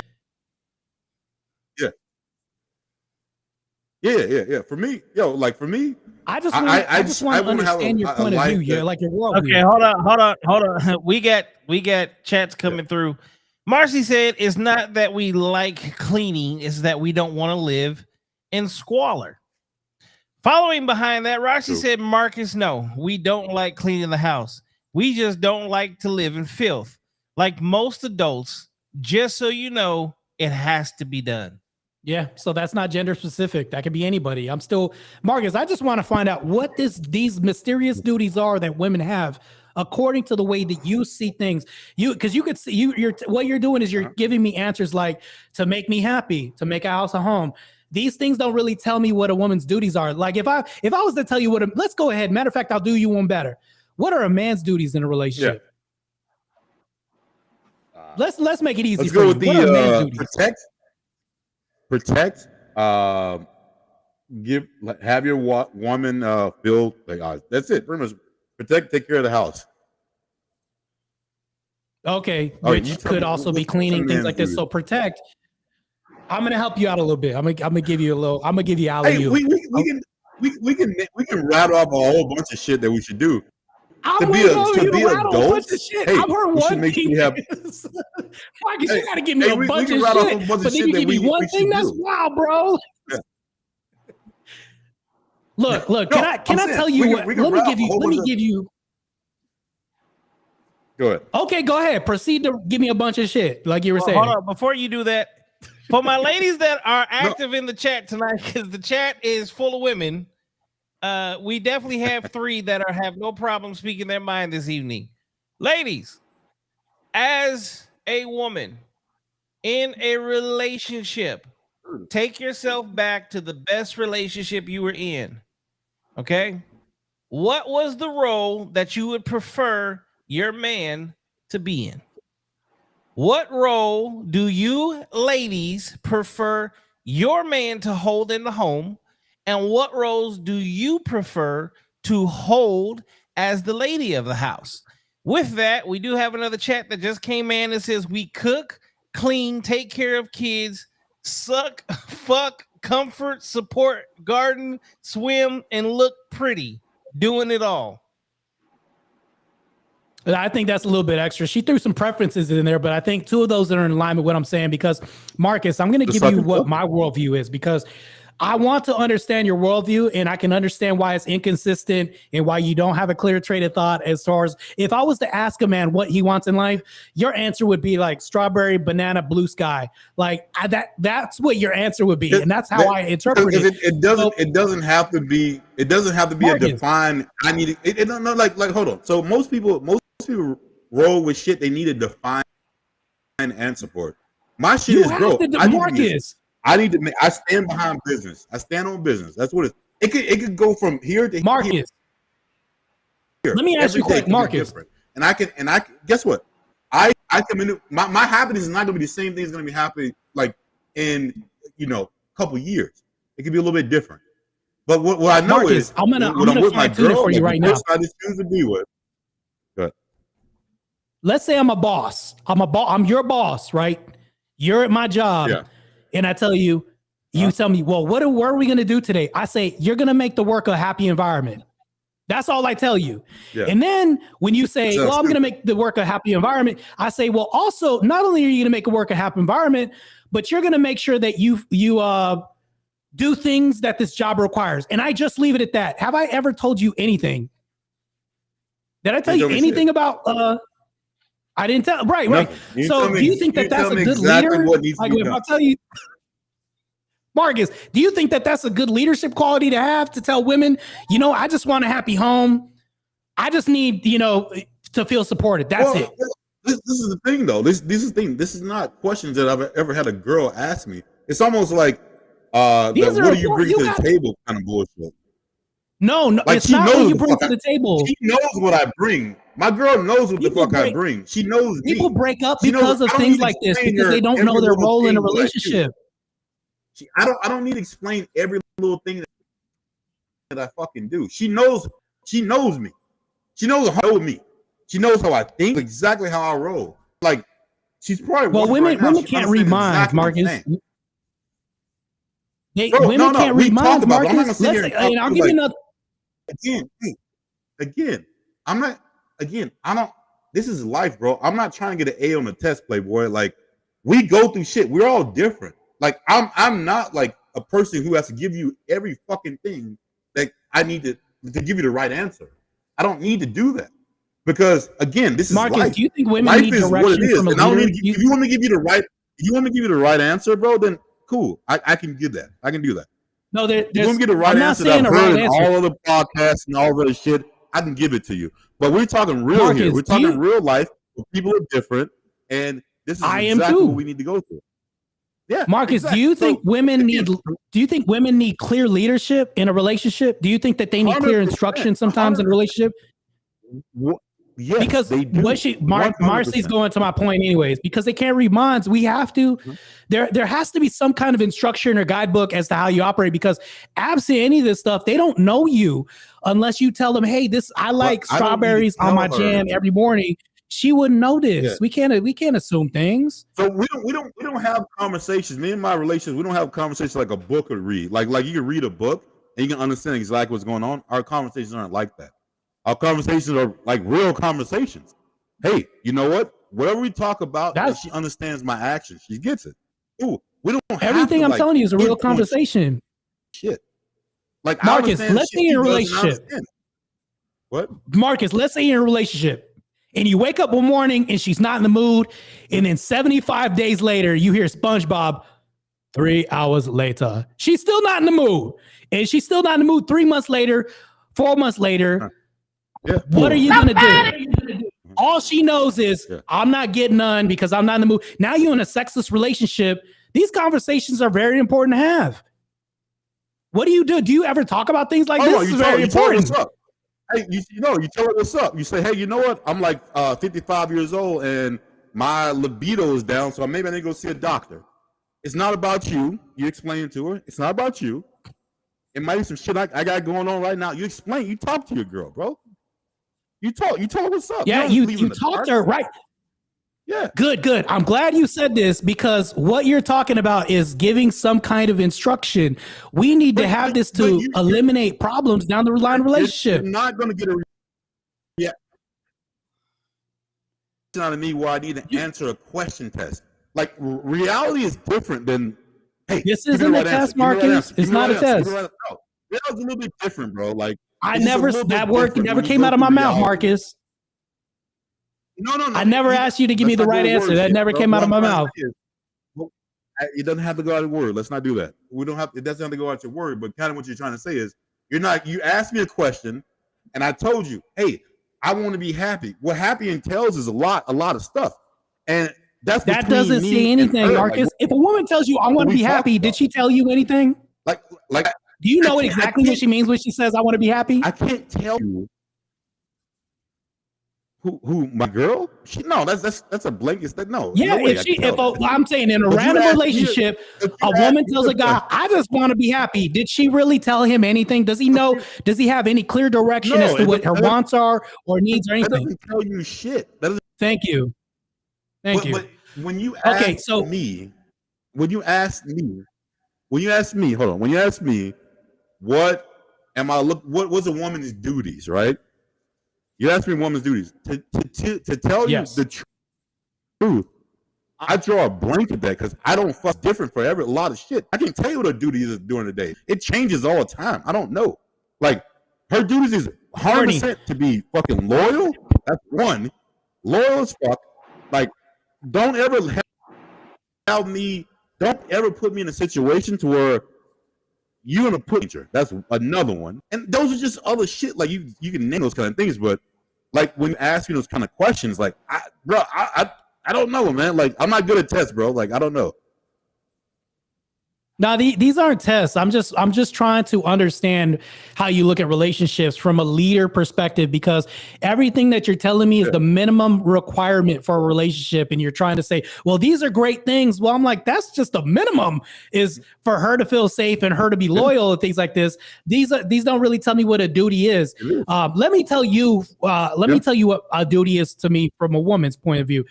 What I expect from women in a relationship. Okay. If I was in a relationship and she was young enough to have kids of mine, let's say I didn't have kids or anything, that would be one duty, is to be the nurturer of kids and to give birth to the next generation. That's one thing, right? Another duty that she would have is sex, to be honest with you, because in a relationship, if I'm tied down with a woman, where else would I get sex from if I don't get it from anywhere else? It's considered cheating. She's the only source of sex I would get if I'm in a monogamous relationship. That's why I think that sex should be a duty, because people don't want to be in sexless relationships. They outsource and go to porn and find other avenues, because we're human. We're fallible. We're full of weakness, things like this. That's why I always say it's a duty. So these two things are extremely important in relationships, because that's the reason why I led you down to the path of saying you wake up one day and it's a sexless relationship. That means that there's no clear direction. She doesn't know anything. All she heard was, I just want a happy home. She could say, well, he must like food. That's what that means. And then every woman is going to take happy home and interpret it in any kind of way to her and say, well, this could be this, A, B, C, blueberry sky, cheesecake, whatever. So I haven't told her anything if I just want a happy home. So whenever I talk about these duties, I would say, there's not roles that you're assigned to, like you have to have a job or anything like that. The job is optional, but I don't want a career to be your whole identity, because that's also going to put you in competition with me too. I think that you could be a RN, that's great, but I don't want this to have to compete with your job at the same time too, because we have these duties. I can make more money than my wife if I'm married, but I also don't want to stop protecting while I'm making more money. So we can have jobs, but these duties don't stop regardless of if the sun don't shine or not. And this is done because we give clear instruction as far as our expectation from the wives that we have. Absent any clear instruction, you go to a job and they say, just make the workplace happy. You wouldn't know what the fuck to do as an employee. That's why they have instruction manuals on the wall, things like this. They're not going to give you a test. Like you said, I keep giving you tests. They're not going to give you a test, but you have a clear direction when you go to a job as to what your duties are, what you need to perform to make your boss happy. And if I think there's a hierarchical role and a woman's looking up to you, you're not exactly her boss, but she's looking at you as the big man boss. If shit hits the fan, the ship is sinking, you have to play this role. And that's why this is why I harp on this. We got to find out what duties are in a relationship and magnify this. And right now, your worldview's gotten getting exposed right now because this is why we're seeing inconsistencies, because I don't think you really have a clear foundation as far as like cool what it, these duties are. No, because you know, I'm definitely not the person who understands that everything's the same all the time. It's exactly how it is. No, shit changes all the time, bro. Like for me, you have to go through life. You go through life and you figure out, as long as you have your morals and you stand by certain shit, and you maneuver through life. Shit, it is what it is. So like for me, like I have my boundaries and I have my fucking morals. That's all. So for me and my girl, she understands. Like she knows I stand behind shit. Like she understands. Like I don't give a I don't give a fuck. She knows that if there's something that's not right, I will not cater. I will not bend, and I won't do shit. Like I don't care. Like I stand behind what I also understand how women work. I understand like, hey, part of the person I'm gonna deal with is not the one who wants me to lead everything. Because when it's a lot, like when someone, like a lot of people say, I want you to lead, they think about fucking everything. Like, what do you want? What do you want this? What do you want to do this? That's not it. But when it comes to some fucking big shit, yeah, we need to talk about it. We need to go with it. But hey, we can conversate about anything else. Like you and I can have this conversation. We can talk. I can understand how you feel. You understand how I feel about it. Let's just conversate. Let's talk about it. You know, like I've seen relationships where it's just one Marcus, way, and for me, bro, the wall that you're going to keep hitting, and I'm just going to point this out. I hear a lot of felt found rhetoric, and I think that when you lead a relationship off of feelings, because you're saying, well, we take it as we go, we see what's going to happen. I feel like we have a ship that doesn't really have a clear direction to it. It's just like, well, I feel like we're going to steer this way because the weather's this way, this and that, but you don't really have a clear. I think that what you try to do is adaptation. Things get hard, you try to adapt to it, which is fair. I get that. But I think that we should have a firm, consistent foundation. If you don't have that in a relationship, all you're going to have is conditional. And all I've heard from you is preferences. That's it. And preferences change all the time. This is why we have relationships that are highs and lows all the time. Did you hear what I said? I have morals and I have boundaries. I have something I will never waver from. Boundaries change all the time if you have nothing but a surrounding of conditional preferences. That's it. My boundaries. So if one of my boundaries is you fucking never hit me, that's a boundary. Guess what? That won't ever happen. Well, these are minimum. My boundaries if you yell at me in front of people, these are the minimum requirements, bro. These are the minimum. If you're saying that I waver, these are boundaries. If you're saying I waver, then can you tell me who doesn't have these boundaries, Marcus? Everyone does. Who doesn't have the boundary of don't hit me? Everyone should, right? Can you tell me something that's specific to your relationship that you say, well, this is the direction? Wishy-washy. Don't disrespect my family. Don't disrespect people in front of me. Anyone I know, I don't know, a friend or not, you better not respect them. Let me handle that shit. Yeah, but this is a universal. This doesn't apply to relationships. No. I've seen a lot of motherfuckers waver over friends. And if I got real friends, let me go ahead and see that pretty boy and see how he feels about that. I guarantee you it's going to be consistent with John's reaction. I guarantee you this. This is mostly universal. If you're talking about men that aren't going to react, like, there's a few. You're talking about exceptions to the rule. What I'm talking about is like we as men, look, Marcus, we have to have a firm, fair, and consistent direction that we're giving. If we have a wife and we say, this is what I like, this is what I don't like, this and that, these are the duties that I expect, and we have to have expectations. Like the job is a good comparison to this. If you go to an employer, you're going to have a level of expectation to any employer. If a woman's underneath you, which is a hierarchy, right? It doesn't mean you're better than her. It just means like she's listening to some kind of instruction. She's going to look for leadership. And in leadership, she's not going to want to hear broad, I just want to be happy. She wants to hear, okay, cool. Give me some direction. If she really loves you, she's going to want to hear some direction. All right. Tell me what to do, Big Daddy. You heard this, right? In the bedroom, we even do this, right? This happens outside the bedroom too, bro. Like women love it when you make their life easier by giving them instruction, bro. Okay, realistically, that shit does not happen on day one, bro. You got to build it up. She got to understand who she's dealing with. Like she will do that on day one if you tell her, "Hey, this is a conversation." Well, because here's the Marcus. Martae, hold on. Go ahead. Hold on. See, this is where, if anybody goes back and watch all of my podcasts from the very beginning, this is where I say on first date, that's where as men and as women, we're fucking up. Because you should actually be putting that in place. Yes. Day one. It should not be something, see, allowing bad habits to creep into a relationship because you didn't speak on it and set up actual boundaries is probably one of the number one reasons that relationships fail. If you cannot come in and set a standard, okay? If you played sports, your coach told you what they expect, what you are allowed to do, what you're not allowed to do. When you went for your job interview, they say expectations, what you can do, what you're not allowed to do.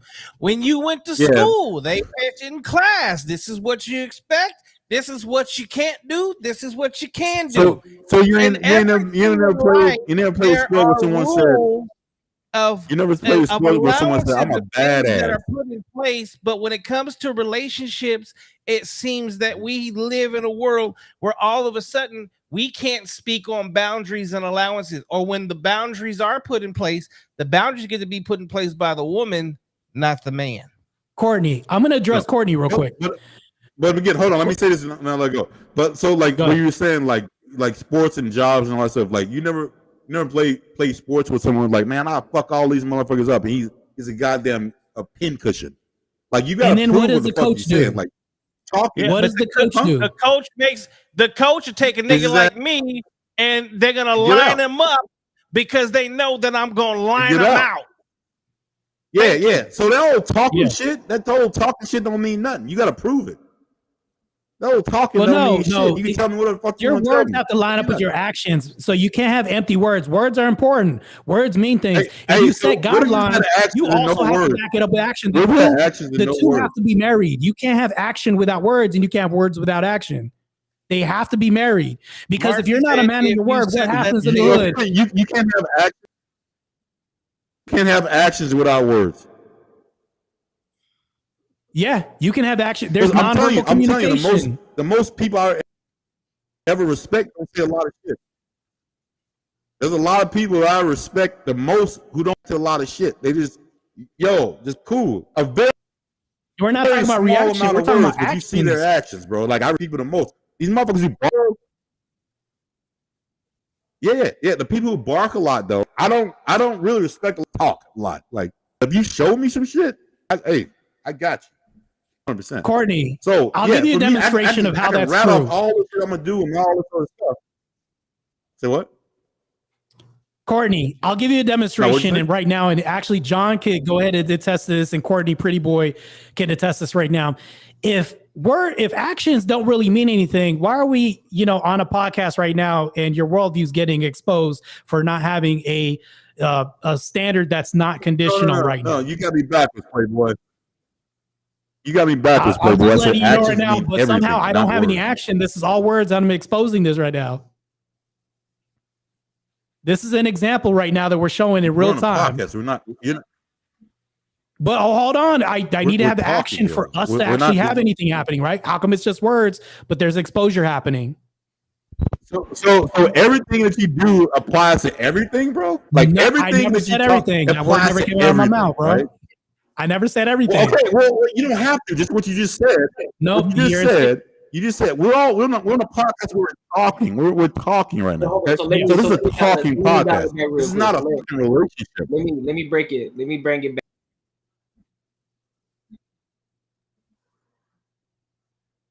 So Courtney, I forgot my train of thought.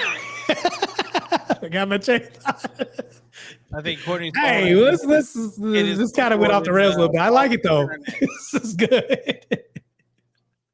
All right, so here's the best way to really break that down. We are Pretty boy freeze up. His system. He's coming back right now. We all got that team. Yeah, my bad. All right, go ahead. So yeah, what I was saying was, so bringing it back to have on the first day, what John was saying, right?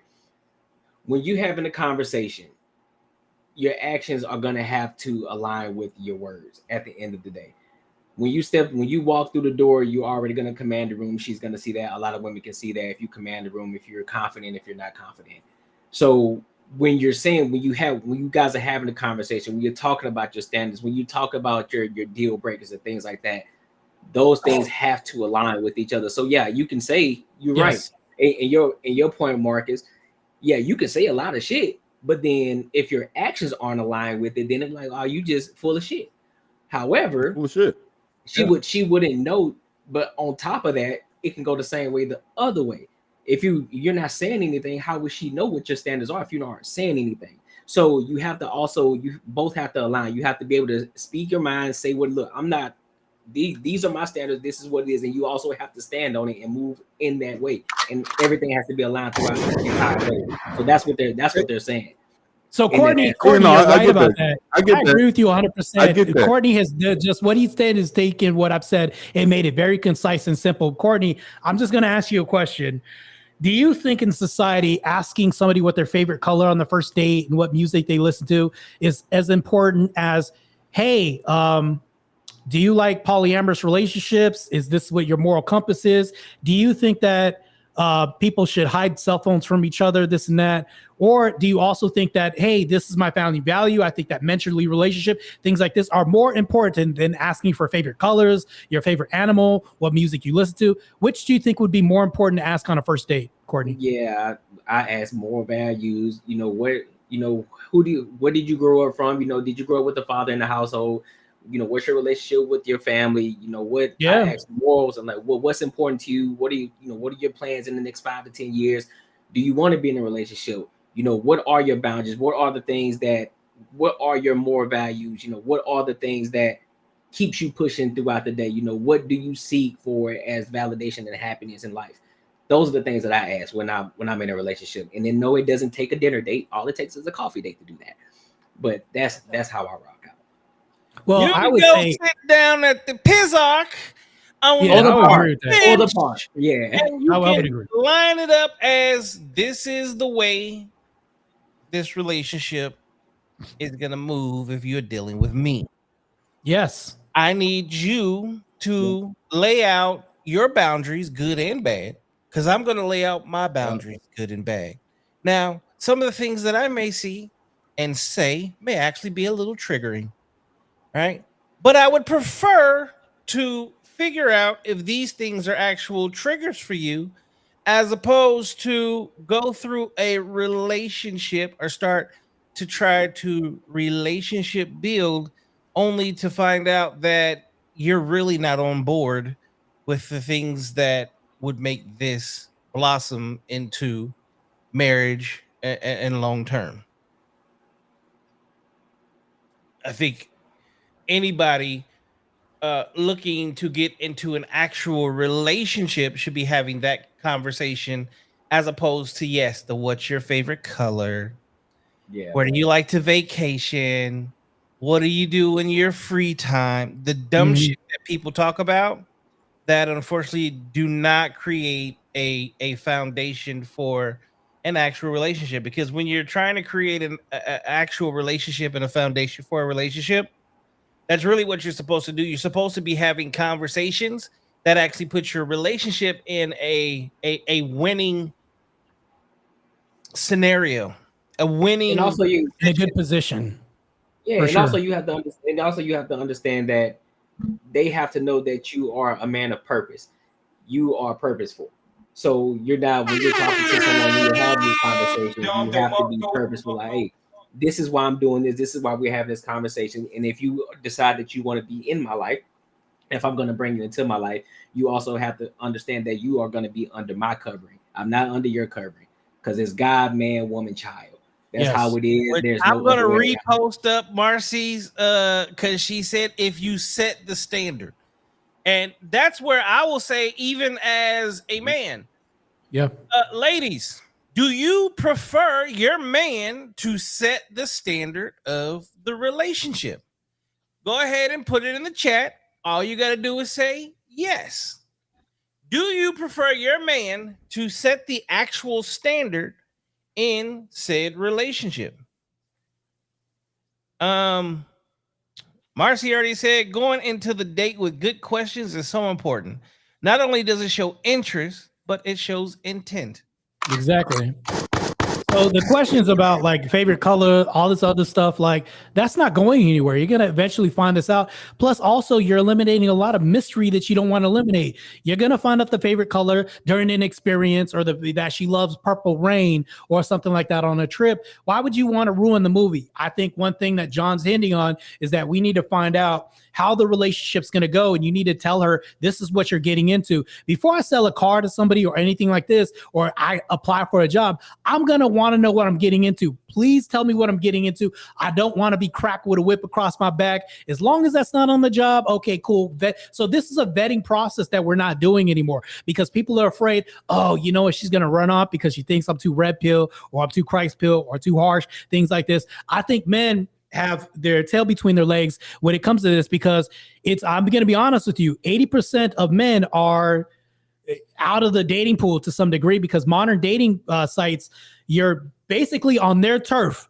And I hate to say it, but women are damn near running these sites. We just happen to be a guest in their arena. Now, I agree that if you're on these dating sites and you happen to be the 5%, all this other stuff, like you don't have to worry about that, because we could say I don't have problems, Marcus doesn't have problems, John doesn't have problems on dating sites. But a lot of this gets exposed during the initial time when you're going ahead and talking to somebody. You're going to say stupid things like, hey, it's not stupid, but you get my drift. Hi, how you doing? Are you from Phoenix, this and that? And then you're going to want to set up the date. And then when you get to this date, you're going to want to go ahead and weed people out of this voting process or employment process, because this is literally an application for them to be your girlfriend. If they're coming in, you can't be afraid to run people off by asking the harsh questions, and people get pussy whipped automatically on the first date because I see the tip. I'll ask about it later because I don't want to lose. Like, you get buyer's or like losers remorse when you're on a date, and we shouldn't function like this. The last thing you want to function is the mentality of loss going into a date. You should just say, well, if this is what's going to make her lose her on the first date, that's what's going to make you lose her on second month. If you ask these harsh questions, and I think it's very good for us to ask these harsh questions, like how you spend money, things like this, even things like which may be asinine to people, like, oh, my credit score just happens to be like 730, things like this, creating conversations like this. It's extremely important how you clean your house, things like this. And here's the thing that people don't really think about. You're not just walking a woman to her car. You're walking to her car to see how she takes care of the inside of her car, because chances are, if her car looks fucked up on the inside, her bedroom and her pillow sheets probably look like tea bags. So I'm just letting you know right now, you find out so much when we fulfill these roles that we have protecting women to her car. Just be mindful of things that we do. It's not being harsh. You're eliminating what you don't want in your life on the first date. We shouldn't think, oh, I'm just going to run her off on this. If it's going to make a run off on the first date, all you're doing is just retaining a loss that's going to happen. Yeah. And that's where, as men, I say quite honestly, you gotta be willing to let the pussy hit the curb. Okay, leave it at the curb. You don't need to fuck everybody. You may want to, but you don't need to. Key point: yes, going to see a woman's car is very telling. Is very telling. If her car is just filthy, point blank period, one or two things. She's a dirty motherfucker herself, and there ain't nothing she's taking care of. I think that's about it. Yep. So I used to bounce in clubs in Scottsdale, right? And when the lights got to come on at some point, Reality's gonna hit you at some point, and we all know when the lights come on, you find out maybe you're dancing with a man or not, or you find out a rude awakening. One of the worst things I knew, and I always conflated this with women. Sometimes the club comes on, and we have women that their feet hurt. These women's feet hurt. They get to the clubs, and then you see the bottom of their feet are black, and I'm just like, that probably stinks. Really bad. I always thought about that. I don't know. I'm the only one in this. Dressed to the nines. I'm just like, this is crazy. To kick her feet off, kick her shoes off at the end of the night on the dirtiest floor. Dirty. I beg your pardon. And you decide to just walk around like, hey, and you're okay with that. Yo, Nana smell like garbage truck juice, probably. This is crazy. You have an issue. There is an issue there. She does not take bacteria as a problem. That's wild. He wallows in the bacteria. Yeah, you take it out of here. No, you taking it back to the crib. He's not even leaving. Here's the thing. Here's the funny bro. part. Go take a bath and bleach. Just go take bleach baths. You'll be all right, bro. See, that's the kind of female that is taking a bath in the canal. I can't do it. You just Marcus, bro. This is wild, bro. This is very telling, man. What I say? wouldn't say that, bro. What? Just take her back to the crib. I said you take her back to the crib, not me. The steak puss. We just gonna take it back to the crib. Man, tell me you don't No, eat no, all the no. I leftovers. said you taking it back to the crib. Leftovers. It's somebody else's unseasoned food white picnic. Yeah, he said John would take it back to the crib. This is wild, man. That's correct, man. Marcus, you gonna be the one to take one for the team, the big one out the group. That's you. This is you. Didn't know who to win. Is this shit Marcus over? You hear what I'm saying? God damn. All right. Hey, come on, man. Hey, we bro. spent over an hour and a half. That's just the first fucking question. The first question, topic of the night. So, Martae actually has some questions, some topics of his own. Throw out one of your topics, Martae. Give me 1 second. Give me 2 seconds real quick. I'll be right back. All right. Dog, did you hear? I know y'all heard about that Cardi B and Offset situation. Yes. Oh, come on, man. Hey, with the kid, with the hair? With the kid. With the hair? Yes. Oh, yeah. Come on, bro. But you know who did that, right? She did it. And she did it being petty. Now, there are two very serious situations going on right now with baby mamas and kids. And one is going to be Cardi B and Offset, and the other one's going to be Halle Bailey and DDG. Okay? Yeah. Yeah. One situation is very clear of one baby mama being very much so controlling and trying to create a narrative that has blew up in her face because DDG actually just won that situation. And then you have Cardi B trying to create, well, she calls herself trying to create a narrative and doing things as well. But the whole world sees exactly how petty she is in this situation. And you are playing with fire because you are playing with a man's son with another man. That you only been messing around with for 2 months. 2 months. Which makes it very clear she's not over Offset. Exactly. Martae, hit us with one of your hey, well, he's stupid for even fucking doing it. I mean, it's very common. Look at Remy Ma and Papoose. We see this often. We talk about a pattern here. We can see patterns in the industry everywhere else. You're talking about what's his name that got stabbed 17 times in prison. He shouldn't even be there. This is Tory Lanez. Tory Lanez shouldn't even be there, man. They should just release my boy. Like it doesn't make sense. So you have to understand, this goes back to Marcus, the vetting process. If you know what you're dealing with, you don't have to be in Tory Lane's position. You don't have to be in Offset's position or Papoose position, anything like this. We can these are easily avoidable. You can avoid these positions. I would never be in that position. You say that right now, but you have a changing conditional standard. What are we talking about here, bro? Like, you just don't know me You don't know me, man. You just don't know me. No way I'll never do that shit. So when I asked you questions, you gave me the most broadest answers, and then you say you don't know me. You're right. I don't know you. And again, I'm not gonna give you a fake. I'm not gonna give you a fake. I can't give you a fake answer for something that I'm not really in right now. So like, it's hard for me to answer those kind of questions, bro. Like for me, it's kind of hard. What does a woman should do? Hold on. Do I have to do the thing to understand the thing? Like, do I have to be a janitor to understand what he does? Could I imagine what that is? So for me is, I have standards. I am 100% the man in a relationship. You're gonna take her home at the end of the night, regardless. Like you just said before. What kind of status we talking about? I know what I like, and I'm gonna tell you the most important person in the relationship is me. I'm gonna tell you that 110%. Because if I have to be functional for that relationship to work. So I know how I can function, and if it throws it off at all, that shit ain't gonna work. So Marcus, so it's just me to me. Wait. Because this is crazy. I'm listening to this entire conversation too intently.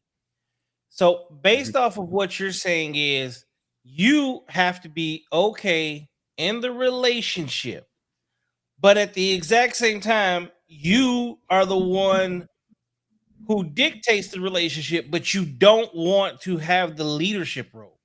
Like, think about what the fuck you're saying. No. That very confusing. No.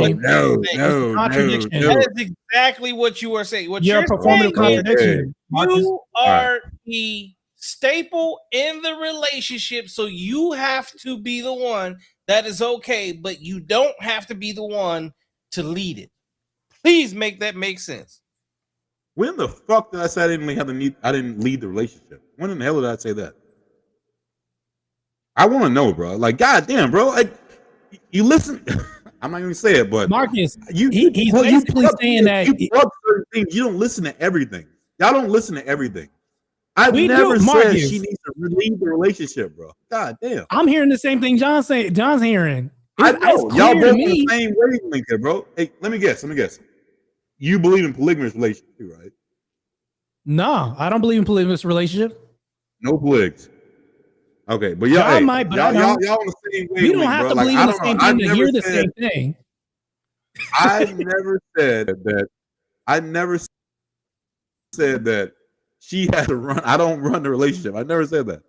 I never said in a relationship I'm going to be in. I'm like, men are just naturally like, we don't show if you're in the right mindset as a man, emotion doesn't even pay. It's not even there, bro. You make logical decisions.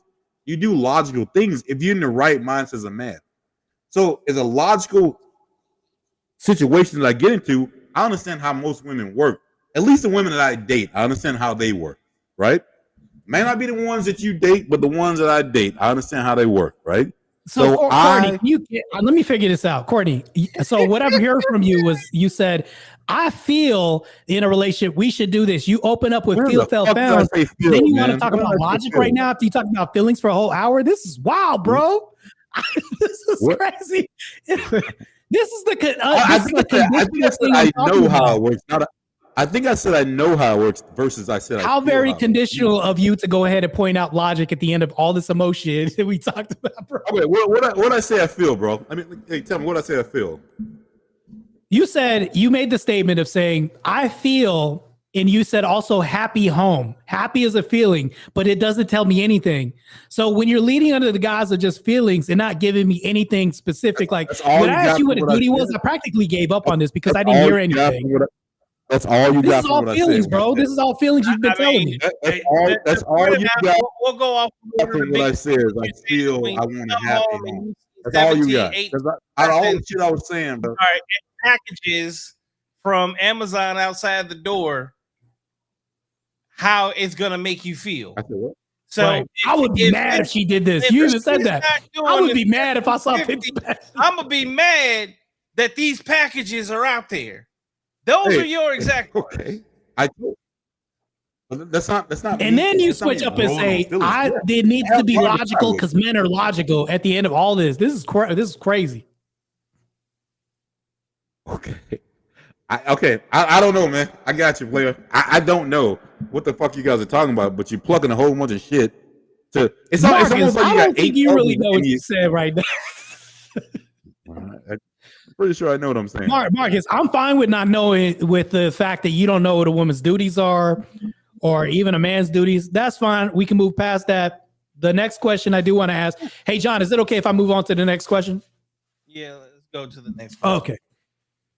So I want to ask a question because I do want to ask Courtney questions, but this is more leaning towards you because now I'm intrigued at this point. Because you said previously you lived a life as a simp, would you say that you're a reformed simp or you are still a simp? Definitely reformed simp. Okay. We're going to go ahead and test that logic right now. So I'm going to ask you a real quick question. If you had two options, would you want to be with a 47-year-old beautiful woman with 3 kids or a hot woman that's been on OnlyFans, slightly ran through, or it would be slightly, but a woman who's a sex worker at 21 who also engages with content creators, had to have sex on her platform at 21 years old, and she's really hot. Which one would you pick? Neither one. No, you have to pick 2. There's this hypothetical gun to your head. You got to pick one. I don't have to pick shit, but that's the one. I would not pick neither one. Like none of those would make your boy happy. So you're going to pick the white knight approach. You're going to say, no, I'm going to tell you the fucking real answer, bro. Like none of those. I don't play the games of, hey, choose one to die. Like, I'm not going to die, motherfucker. Like, well, this is a hypothetical. I'm saying this because, Marcus, I'm asking you this question to test your logic. I'm asking you a question to test your logic. The logic should tell you I'm not choosing neither one of them, bro. You in this hypothetical imaginary world, you have to pick one. Okay, I don't live in. Okay, I don't have to pick shit. So I'm not gonna pick neither one of them. They're all bad. I'm not gonna pick none of them.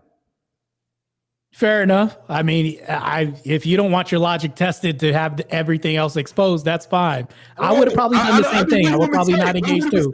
Okay, which one should I pick? Let me go. The 21-year-old. If I don't want to be exposed, I wouldn't answer this too. Let's go with this. 21-year-old bitch who was fucking everybody else. I'm going with that one then. There you go. Woo! Okay. A man came to a man and said, "Yo, bro, I ain't choosing none." You like, I don't play those little games. You're trying to. Well, because I'm trying to understand. I'm trying to understand where your morality lies. I'm trying to understand what your, because you talked about standards and morality, right? But most people understand logic. This is what I'm getting to. I'm trying to find out what your standards and morality are in relationships. Option is none.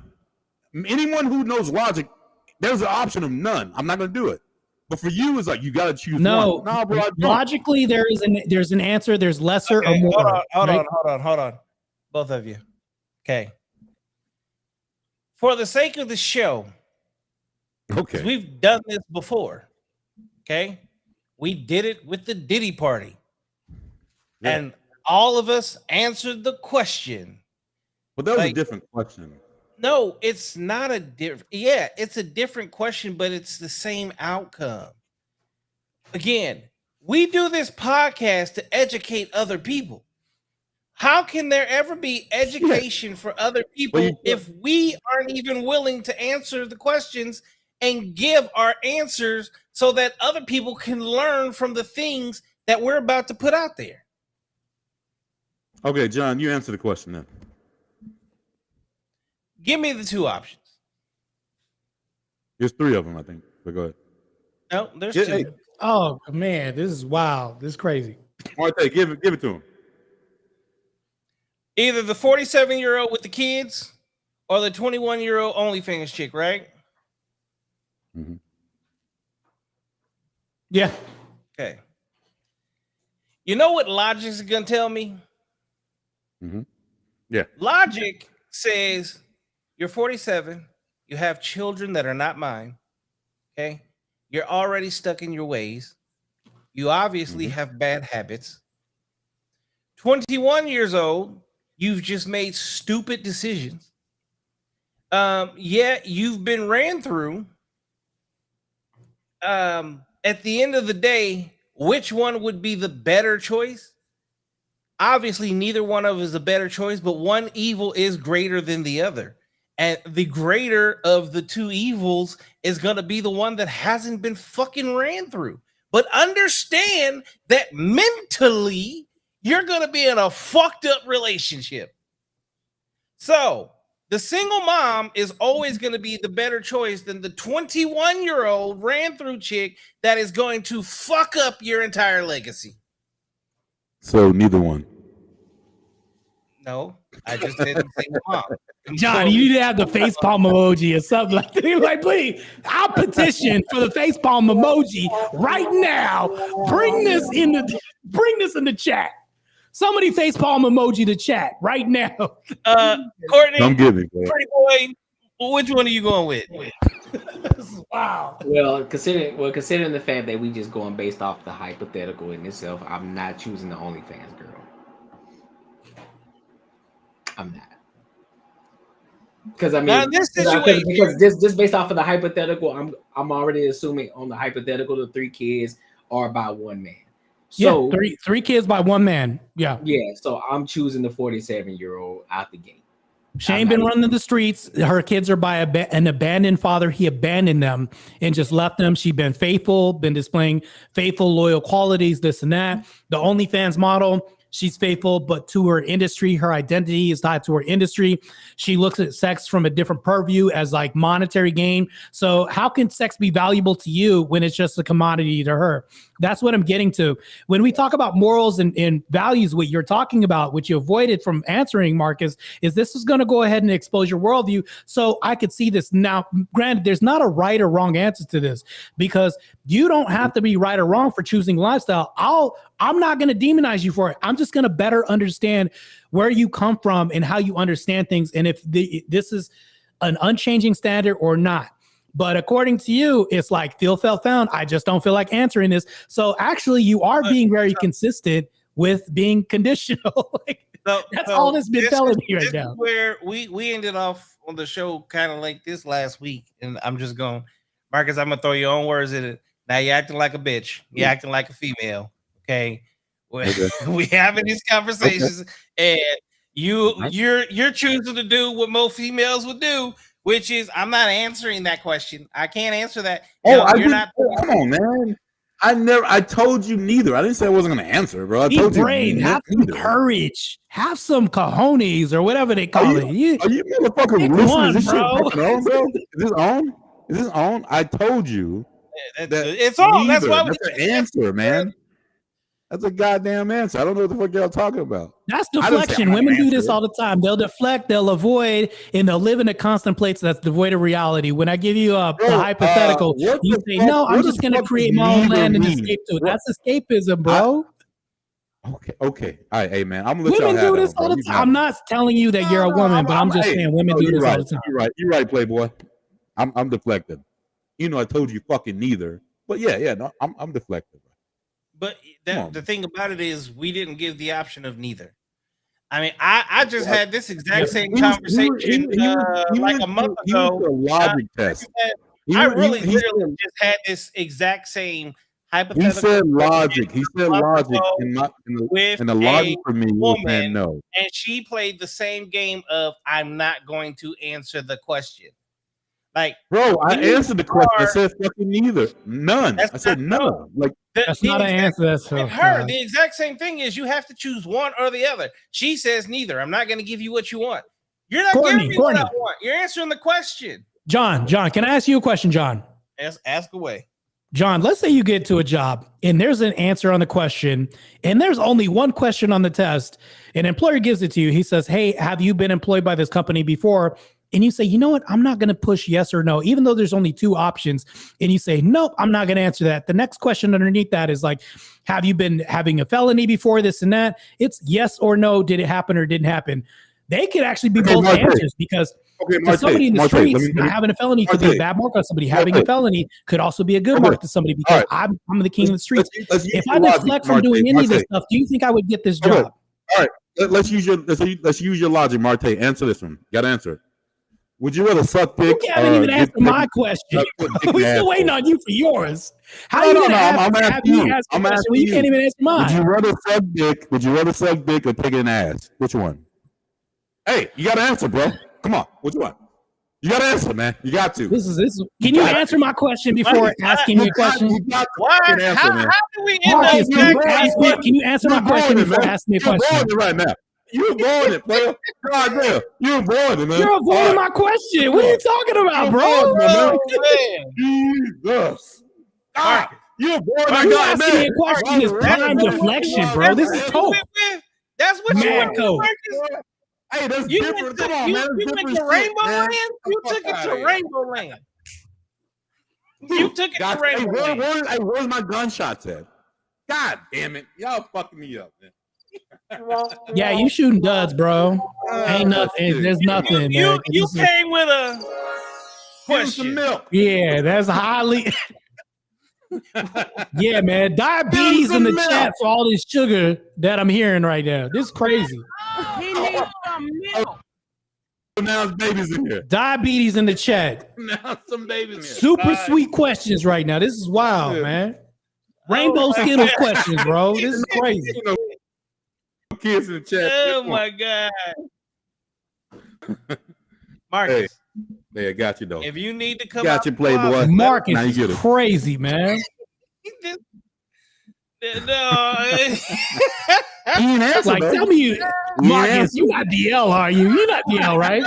You're avoiding the You're not on the D. You're not You're from avoiding the Atlanta, question. Georgia, are you?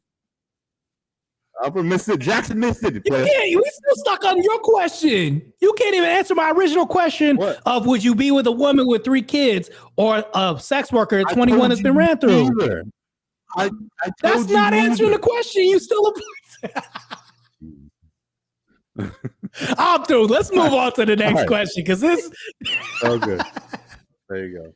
Let's move on, bro. Shit, why Hey, this the thing nigga is, went- the thing is, This nigga went I straight know, to I Mile know with a pony. you see, I know you see, Rainbow Bright. I know you see it, I know you see it, but you ain't gonna admit it. I know you see the like the similarities. I know you see it, but you're not gonna admit it. Stick on to it, Playboy. Let's move on to the next one.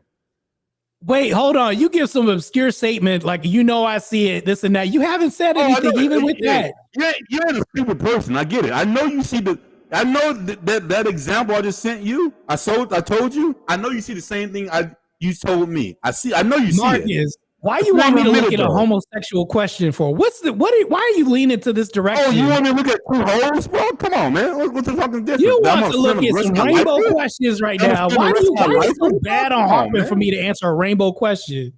But no. So like, what do you get out of this? I'm curious. Analogies are not supposed to be the same. If they're the same, then we wouldn't even need an analogy, bro. Analogies can be the same, believe it or not. That's false. Analogies can be the same. Analogies can be the same. It can't be the same, bro. Analogy can't be the same. So hold on. You get the first time. You get the first time. That's the fallacy. Put this on an actual playing field. You're asking a question that is based off of sexuality versus a question that is based off of logic. Okay, there's no same playing field there. One is literally based off of What up? versus a logical question. That's like comparing a physicist to a and the logic question for him to be, the answer would be neither, none. I wouldn't suck a dick or I wouldn't get an asshole because I'm not gay. Cool. You know what? I'm not gonna fuck with a baby mama, and I'm not gonna fuck with some OnlyFans bitch because I'm better than that. Cool. Logic. Come on, hey, where my guns at, man? Jesus, come on, man, light your boy up. Marcus, I don't even think you know what you're doing right now.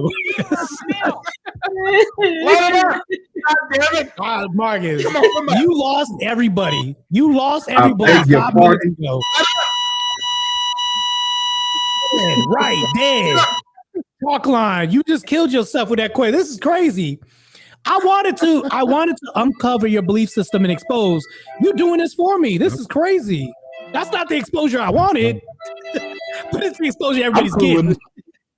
Hey, I'm cool with it, man. You cool with it too? Wow. I'm cool with my shit. All right, man. You go. Hey, you know what? You could. Your sexuality is up to you. I won't judge you for this. This is all up to you. What did my sexuality come into this? Jesus, We're not gonna have this conversation. I already got kicked off of TikTok for having a similar type of question. It's crazy. Let's move on, John. Let's move on. Yeah, we're not gonna get banned off of any other. Yeah, let's move on.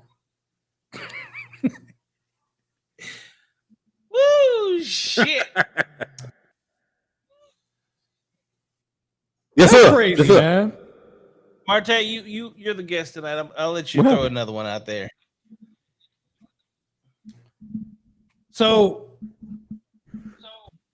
Marcus, I just want to ask you a question. When you talk about morals, we need to just go to this real quick because I'm gonna take it away from morals, but I don't want to harp on it too long because this can get boring sometimes. When you talk about morals and standards, what are you talking about? What are your morals and standards you're talking about? Just do the fucking right thing, bro. Like I live by anything that's right. The right thing to do is my morals. So if I would say for That morals, if someone go ahead. Well, Go ahead. My bad. I interrupted you. Go ahead. My morals would be no, you're good. But like, just say let's go with race. Let's go with morals race. It's okay for a black person to do this and a white person can't.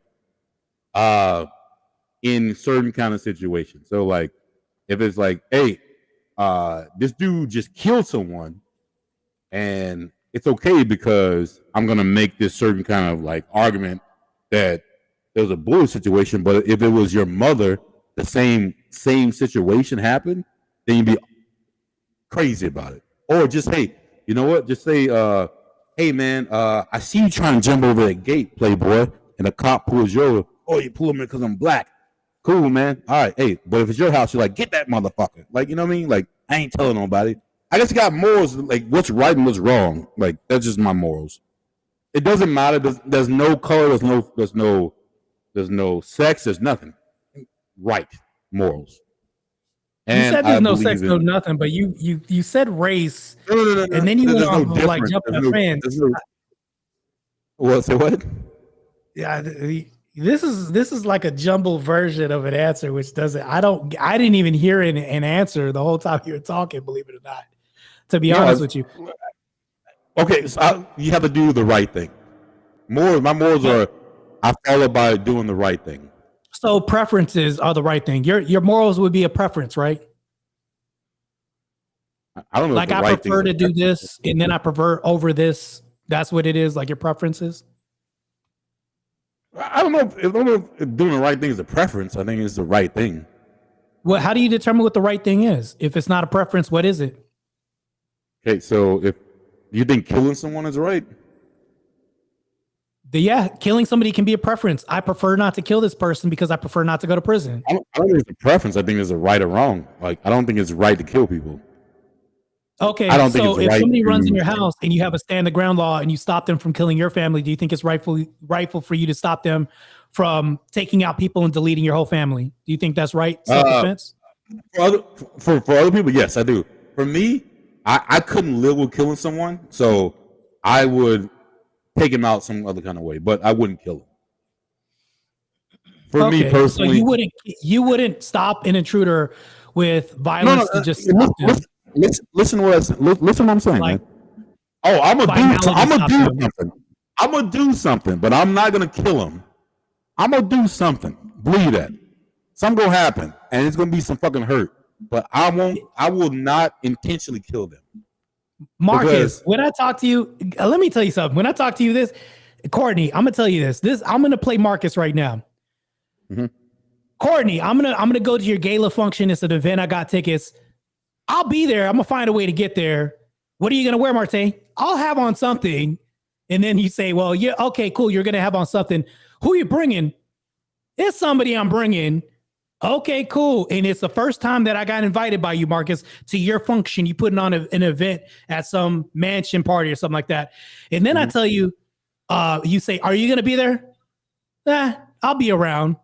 This is literally the conversation that I'm having with Marcus right here. Like, because it's such a broad, like you're saying a lot of words, but you haven't told me anything yet. And I'm still waiting on it because you're telling me things like, I'm just going to do the right thing. That's all I'm going to do. I'm just going to do the right thing. As long as I gave you an example of it. I gave an example. We can go with hey, I wouldn't like. There's for me, bro. There's not a specific thing that goes across the board. So would I fat shame someone? You don't have a standard? Like that's what a standard is. Goes across the board. You don't have any standards? Let me tell you. Would I fat shame someone? No. But if some bitch is rolling around or some dude like acting like an asshole and shaming someone else, yeah, I'll do it. So there's definitely like different circumstances, and it's in the moment of what it is. So for me, yeah, 100%. Like I wouldn't shame nobody. I wouldn't do that shit. That's not how I roll. But like, if some other motherfuckers like, it's a preference. So what you're saying is it's a preference. Based off his feeling in the moment. Yeah, it's just preference. Yeah, that's what he's getting to. Okay.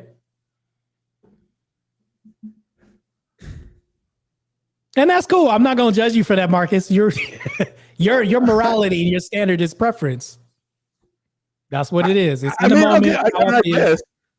No, I'm different from everyone, but I get it, bro. I'm good. Yeah, preference. Yeah, how I feel in the moment. If it feels good, do it. If it doesn't feel right, don't do it. If it tingles, bro, I do it. 100%. Man, that line of questioning, bro, that was not the answer for you, bro. especially you ask me the question you asked. He's man, Marcus. Are you from Atlanta, Marcus? Are you from ATL? Courtney, you have any questions, sir? This is crazy. Say what now? You have any questions over there? No, I'm just listening in. I'm just listening in. You know, I like Martae's perspectives. You know, I do appreciate where he's coming from. I don't have any questions right now. I really don't. I'm just listening. I'm just gaining knowledge, bro. on all aspects. I'm just gaining knowledge on all aspects, bro. I'm just soaking up the information. That's what I'm doing. That's exactly what I'm doing. I feel like I got a girlfriend that I've been with for a long time, and I invited somebody into our home, and I'm seeing her become somebody that I didn't think she was. Yeah. Am I the girlfriend different now? Am I the different girlfriend? In a female's perspective. So yeah, I would say it, bro. It's my own podcast. Is Courtney Edgar show. Hey, you know what? This is the thing though. We all got different perspectives of life and how we do it. My thing is not, bro. Like in any kind of way, am I not a person who? I'm not a feminist. I'm not like I look at life a little. I don't look at life different at all, bro. Like I just look at the realistic shit. Like the girls I've dated, and we'll go back to girls that I've dated, are different. You know, because this is the thing though. Like I can see some of my friends and other people who have like a certain kind of dynamic with their women, and it's different. Like it's so different. And I keyed on how my relationship is with girls that I get along with. Girls like girls I'm gonna spend the rest of my life with. So it's just a little different from anyone else. Just like you, John. Like you like the polygamous shit. I couldn't do it. I could do it, but I don't have enough too much bandwidth to do that shit, bro. I'm not trying to like. I mean, after some of the questions that were answered tonight, let's just be honest. You don't want to take the leadership role in the home, and to have two women, your level of competence of being the man in that home has to be so. You have to have a very strict moral compass. You have to be extremely disciplined. You have to hold structure, and then you also have to live that out every single solitary day so that they understand and know you standing 10 toes down, you own business. What? Yeah, I do my bad. That's how I do it though. My bad. I do got a question for you, Martae. Yeah, I do go want. ahead. I do want to get. I do want to get your Since perspective. you want to super chat your old shit, go ahead. Let's. Yeah, I had to. I had to. I had Is to. this kind of like Inception? Is this what we doing now? Courtney, go ahead. You know you're allowed to ask a question without having to be an audience member, right? Go ahead, bro. Hey, listen, I had to. I had to. This But guy, this guy's okay. Go ahead, spectator, involved person. That what? Go ahead. You doing two at once. Go ahead. I appreciate the involvement. That's Bro, super you wild. engagement, by the way. Go ahead. You wow. So look, what is your take on feminism? Do you think that it's actually hurting relationships today? Do you think it's actually hurting women, or do you think it's helping women today? Yeah, this is one of those things where I'd rather ask a question to dive deeper, but I will tell you blatantly it's an L. It's an L. There hasn't, even since the inception of feminism, it's been bad. And I'll tell you things that people do not know. Since the inception of feminism, only 6% of women wanted to vote. When we talk about historically, only 6% wanted to. Rich industrialists invested into this movement and wanted to go ahead and use women as political pawns. Women had more power outside of voting than they did ever in voting. Now, if you take two sides of the spectrum and I divide 100 men and 100 women to one side, and it's red and blue, right? Republican, and in blue is for liberal, right? If I take 100 women and put them in a room, what color do you think that room would be? Definitely blue. Okay, definitely blue, right?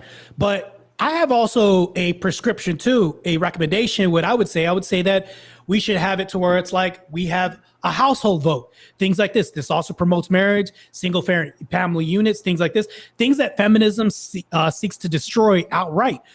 We have Margaret Sanger, people like this. They've created like a whole deletion of babies thing that happened with, especially with Black folk. Like, so if we talk about this, it's like they're promoting this at the same time while also saying, no, I want to have my body, my choice. Well, yeah, that's not a body inside of your body. Like I have a whole feminism debate, not a feminism, but an AB debate, because I don't want to say that on YouTube, that of deleting kids, why it's bad. It makes sense.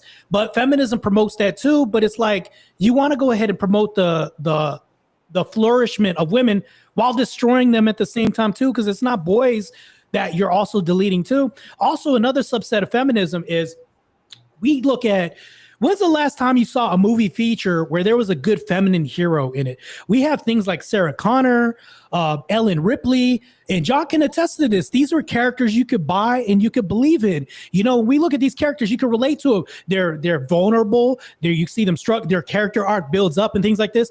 Now we got Captain Marvel. Oh, where'd you go to? Oh, you just bust with these powers? You have no emotion. Oh. Now you're just a husk of a man cosplaying as a... This doesn't make any sense as cosplaying as a woman. It doesn't make sense. So now to box office ticket sales are bombing because people don't identify this. That's not a woman to some people. So I'm going to go ahead and wrap this up by saying feminism is an L, and all it is a trans movement when it comes to this, because they're taking women and saying you can be men too. That's not good, because now where's the femininity in society? The relationship you get into, you're hoping she's feminine. Feminism has weeded this out. We're destroying ad nauseum feminism out of women, weeding them out. They're becoming the men that they desire to be with, and that's what you don't want to be in a relationship. Now you're in a competitive environment because she makes as much as you. Now she's saying, well, how can we not do 50-50? Because I don't need your money. I can do battle by myself.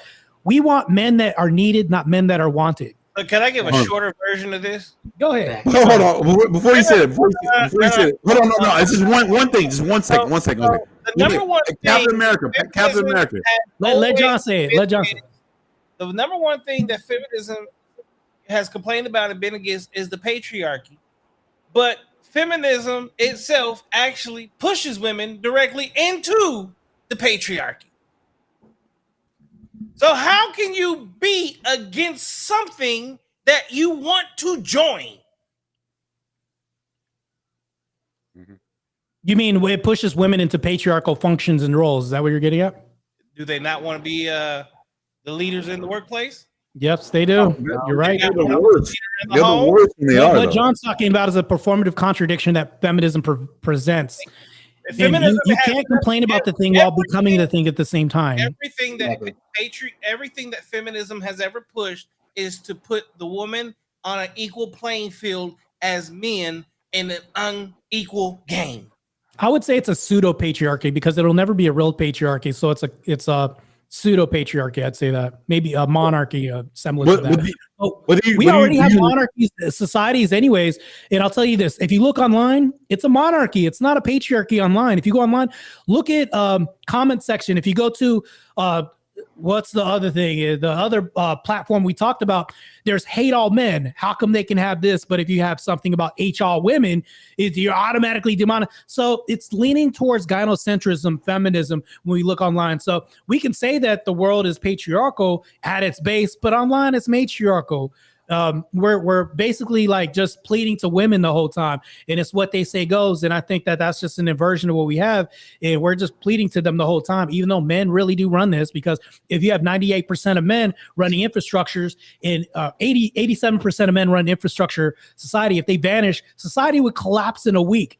It would, because sewer jobs, electric, all this other stuff, the internet that we have, that women have this matriarchy on, would crumble absent any men. If we take men out of society, we're cooked. Courtney bobbing his head. He knows I'm right about this. We're already there. Marcus, you were about to say something? Marcy said feminism took women out of the home to give it all, and the kids suffered. Yeah, she's right about that. It's been a minute since I gave a Don DeMarco to a woman. All right. What you had to say, Marcus? No, shit. No, I was going on that Marvel shit, Captain America. I watched the other day. The baddest chick in there was like a little person. She's probably like a 4'11", and was kicking everybody's Marcus, ass. you sound like you about to go simp right now. What are we doing here? You know what you're doing here. What? Stop playing. Marcus about to sip right now. Go ahead, sip. Go ahead, go. I'm giving you. Go ahead. No. I'm not even gonna judge if you want to sip. No, go ahead. If you want to sip, go ahead, bro. So I'm saying it's bullshit. I'm actually on the podcast. I'm saying it's bullshit. No, you said the baddest woman on there. Finish it. You might as well finish it. Listen to me again. Listen. Hey, go ahead. How about this? Hey, I appreciate you.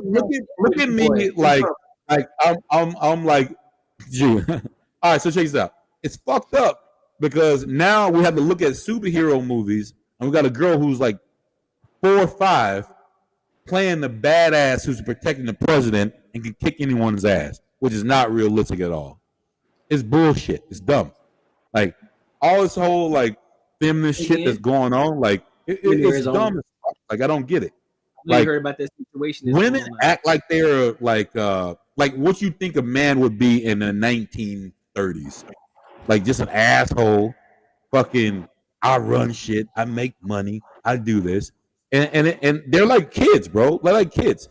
So check this out. If you're 16 years old and someone gave you $50,000, like if your parents told you something, what would you what would you say? Antoine Massey, I hear making all these videos. Say you're a kid, 16 years old.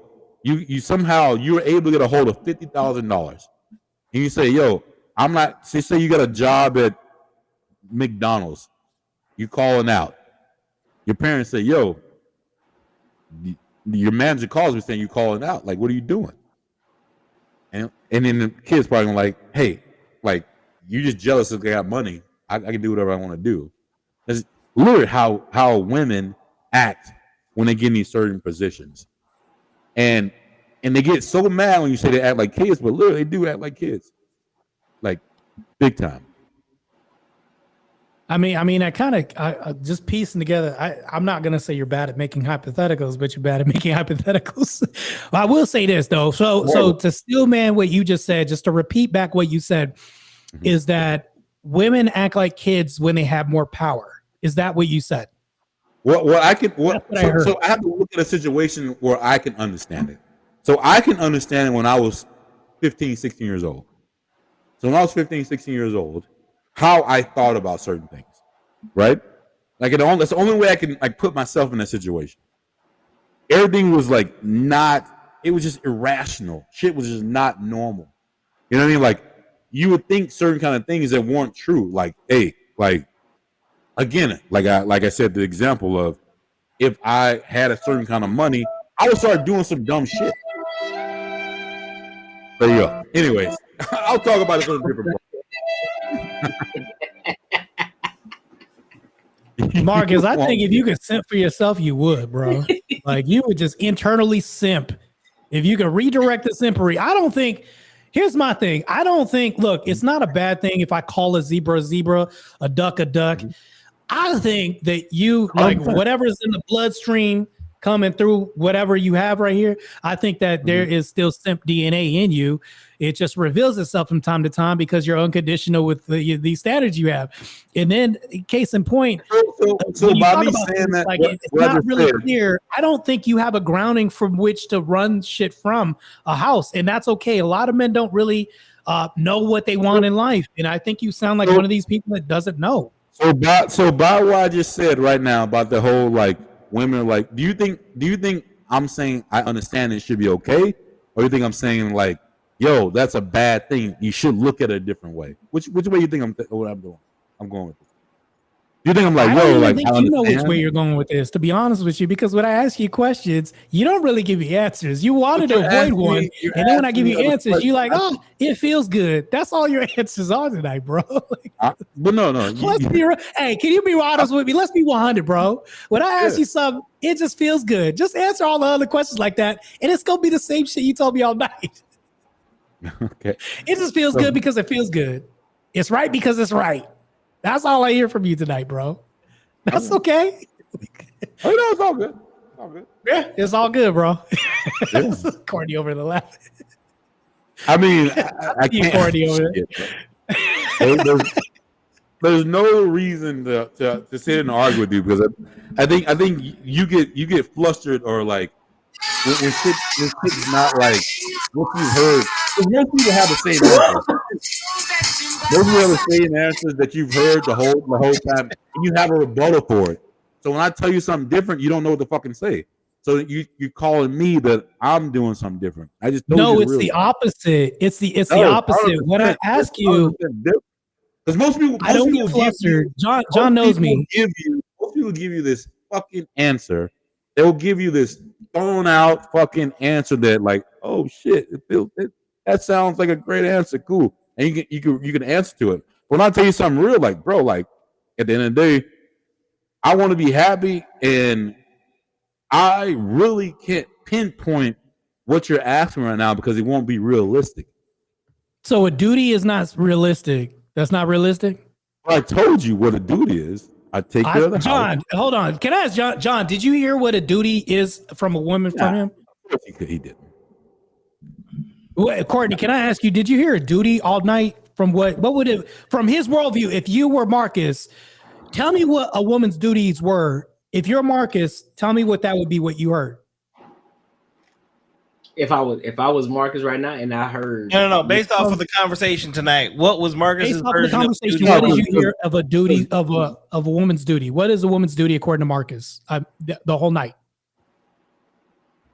Shit, I don't know. Yeah, I mean, I'm not the only one. I just had to get a consensus on this just to double check, right? Hey, you got it. Hey, I mean, yeah, you're right. But so here's the thing. The thing I appreciate about John, we may not agree on things like, polyamory, things like this, but not although polyamory gains, we don't agree. Polygamy. Let me go ahead. Semantics, which are important. I'll concede. Yeah, it's important. Okay. Because if it was the inverse and it was me, I would say I would correct you on that too. So, I see you, bro. So me and Myron Gaines also disagree on certain things too, but I think overall he's a net good for his movement, what he's doing. Me and John may not see eye to eye in certain things. Me and Courtney may not even see eye to eye in certain things, but we have to discern whether or not the people are overall good in this environment. This is what we call a manosphere. The reason why is because there's men here and we're getting together, and I hope I don't want to be in an echo chamber with people that disagree with me. Marcus, I don't just want to be here because I agree with you. The reason why I say this is because I'm going to probably talk shit to you to try to vet to find out if you're the man in the zombie apocalypse that's going to fight with us, or you're going to be back with the women. I think it's in our innate nature. When I shake your hand and you give me this soft ass weak handshake, I'm going to judge the fuck out of you and be like, oh, this guy's a puss. Like, you know what I'm saying? If you give me a stern handshake and I give Courtney a stern handshake, he's gonna size me up just from a damn handshake. Men do this since the dawn of time. And the good thing about what John does is he presents spaces to where we can get together, hash shit out. We're not gonna agree on things, but we're gonna decide whether or not somebody is an overall net good to society or bad. And to me, for me to understand like your worldview, how you view relationships, I'm gonna ask you some tough ass questions.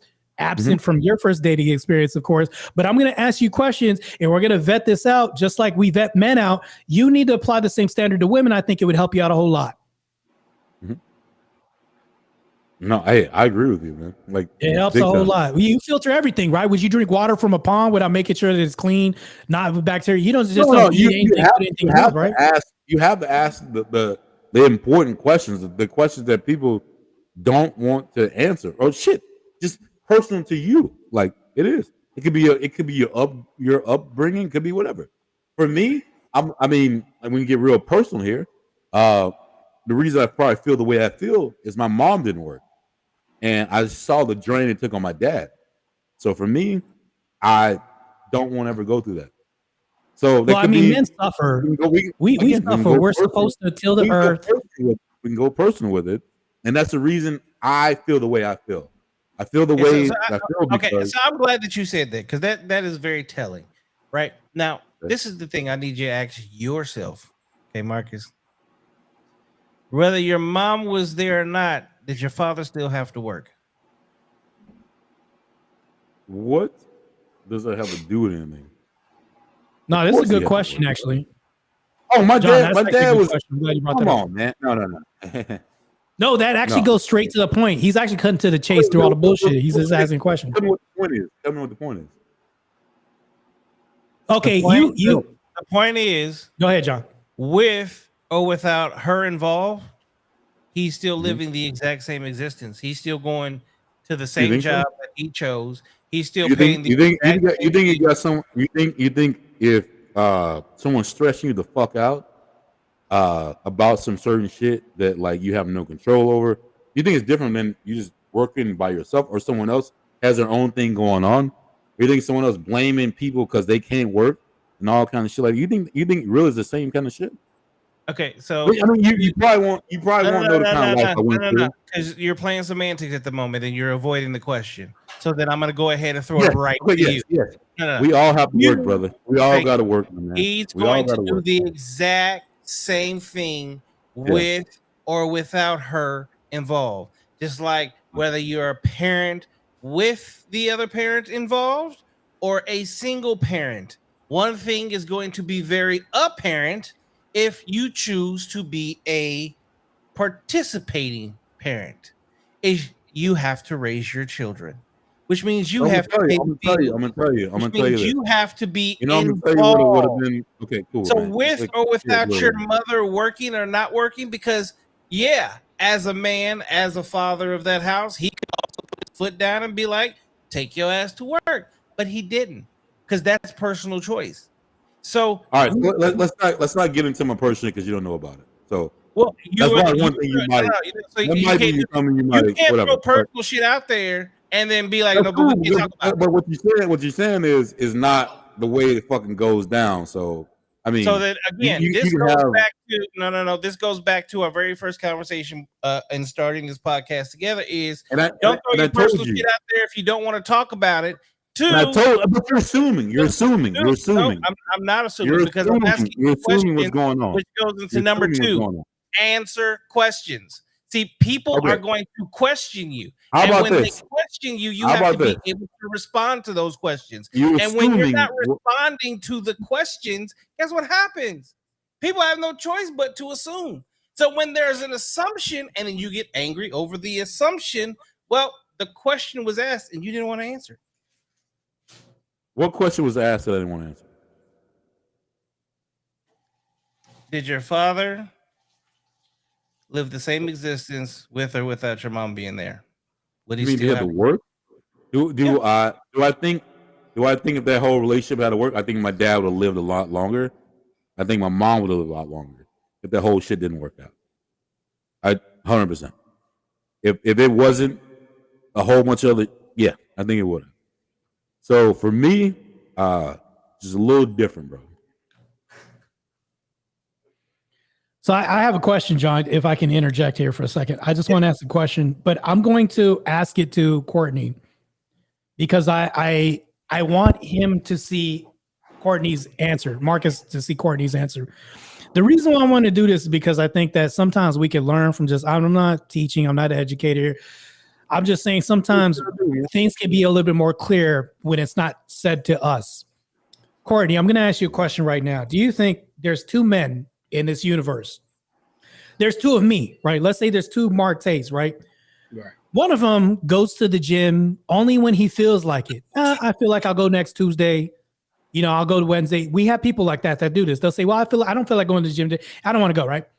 Then Martae number 2 goes to the gym regardless of how he feels. He says, I don't feel like it, but I'm going to go. Which Martae do you think is going to be better? The one that goes in his life and in his relationships, the one that goes only when he feels like doing this, or the one that goes regardless of how he feels? Which one do you think is going to be better in the gym? Regardless of how he feels, he shows up regardless. Okay, the reason why I say this is because when we have a husband-wife relationship, whatever this is, what John's getting to is if you have a husband that does it regardless of how he feels, that relationship is going to be better because he's fulfilling his duty. As far as if you had a dad that only went when he feels like this, the home would be more in jeopardy because bills would be like, maybe they'll get paid, maybe they won't. Maybe you have conditional paycheck coming in or not. That's a bad relationship by my standard. If we were to say like the gym standard that I said is the same that we can map onto in a relationship, what John's talking about, does your dad do this regardless of how he feels, and how would this be bad? How would this be bad? Because what would be the alternative? Not going to work wouldn't be it. This is the A/B question. You saying this is like you saying I'm not going to answer. I need you guys to listen, man. Like I need you to listen, like instead of just to listen. No, my dad never left. My dad taught me, if anyone, stick that shit out, bro. Stick it the fuck out.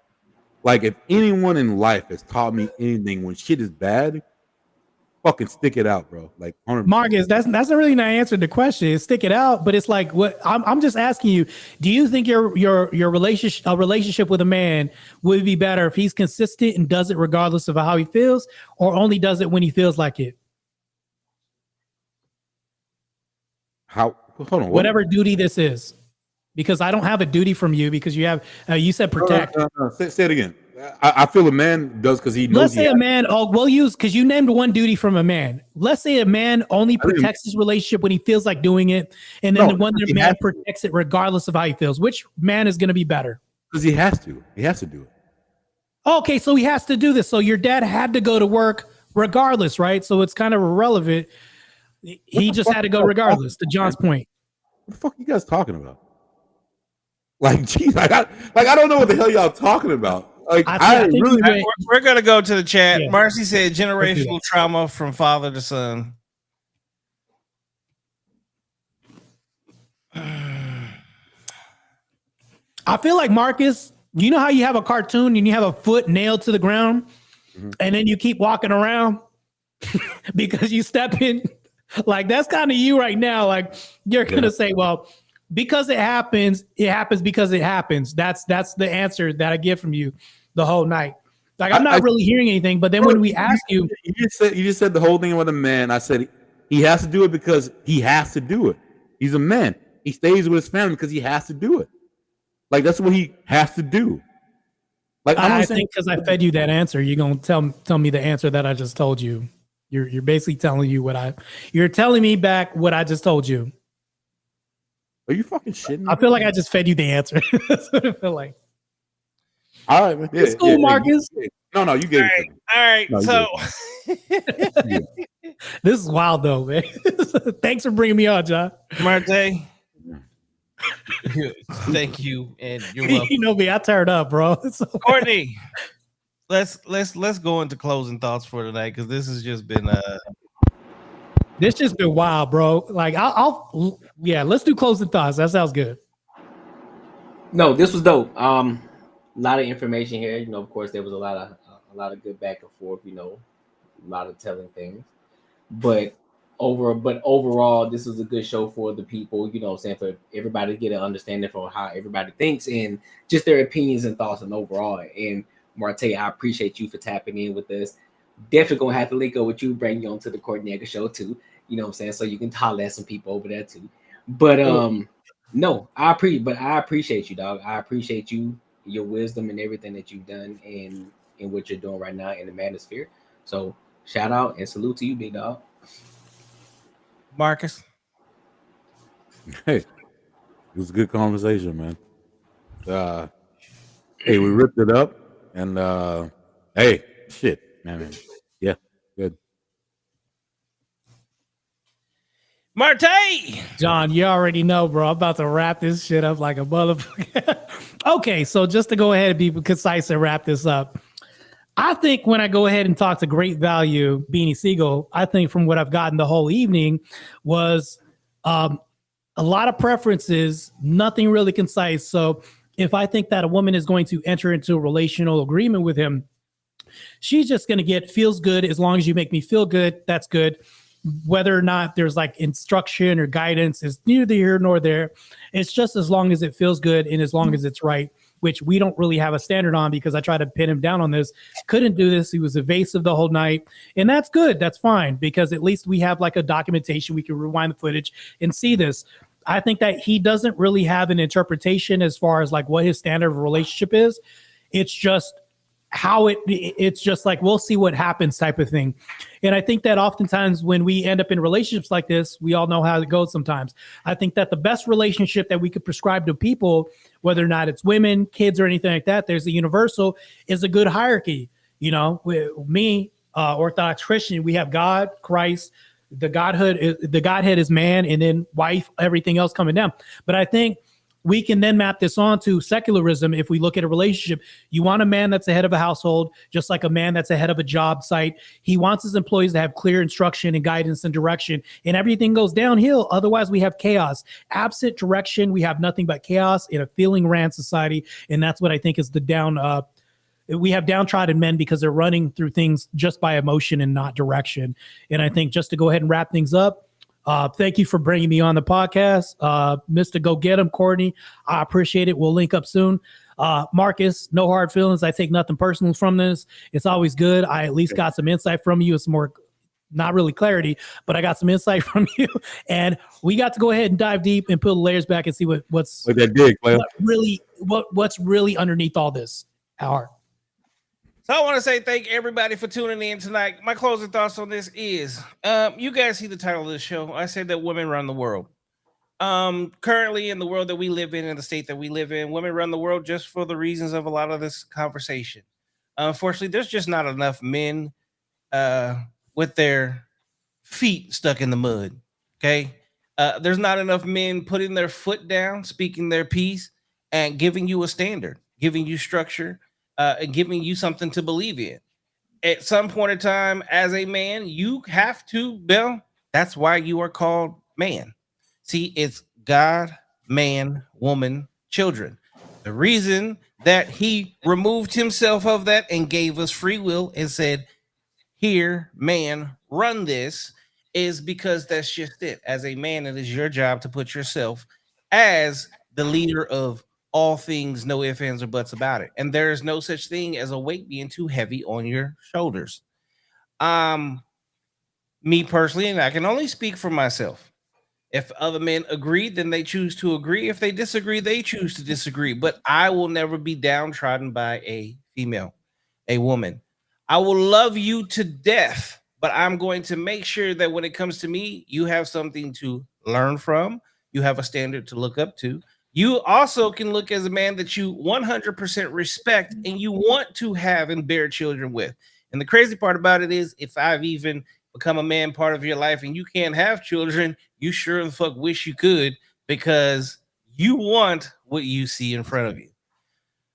Think that is the difference between traditional men versus a lot of modern day men, and the thought process that a lot of men are learning and living today. Also, as a man, make sure that you are paying attention to what you are putting out there and what your children are seeing, because that can and will dictate what kind of man and or woman they will be as adults. That is what they too will also put out there in the world. It could be something amazing or it could be something the total opposite. So make sure that you yourself are standing 10 toes at all times. Tonight's show, Martae, as usual, what, this is our fourth podcast together? I don't know. I kind of lost track actually, but we getting up there. I don't mind making appearances. So hey, you know what? For the first time, we didn't have to go at each other. Wait, hold on. What? For the first time, we didn't have to go at each other. Yeah, that's true. I think that when you have men and there's confrontation within each other, I think that's also a vetting process. I think that for me to tell you that you're a bitch and you tell me that you're a bitch, that's actually de-escalation, believe it or not. Because if you go ahead and hit me in the chest, I'm going to be like, do I really want to hit him in the chest? Believe it or not, confrontation is a form of de-escalation.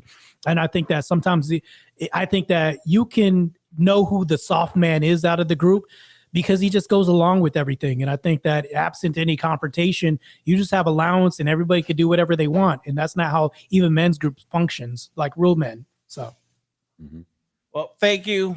Thank you. Appreciate you. Thank you guys for tuning in. We are sitting at 68 viewers, 2.5 hours still into the podcast. So that's a beautiful thing. The number has gone up and it has gone down, but it has not been below 50 since 10 minutes into this shit. So, and this is before we tagged and do all kinds of other shit and do clips and everything else. So, Martae, you already know you're always invited. Good luck. You say you have some things coming up, right? Yeah, I got some things coming up. So, I have a podcast tomorrow on hybristophilian women. That's a panel I'm doing. Then Monday, I have an anti-corn debate that I'm doing. The other side's going to be eviscerated. Some other debates coming on and coming up, and then I have flying out to do some other podcasts, as well as like Access Vegas with Rollo Tomasi and Michael Sartain. That's happening in July next month, amongst other things before that too. So if you guys can, by the way, give a shout out to my Crucible crew with Andrew Wilson. Give them a follow as well too, because those are they're damn near my family at this point. I love Andrew Wilson. Love those guys to death. You talk about family you would die for. Those are the people I'd die for sure. So. All right, well, definitely want to say thank y'all for tuning in for another episode of Cut the Noise. Ciao.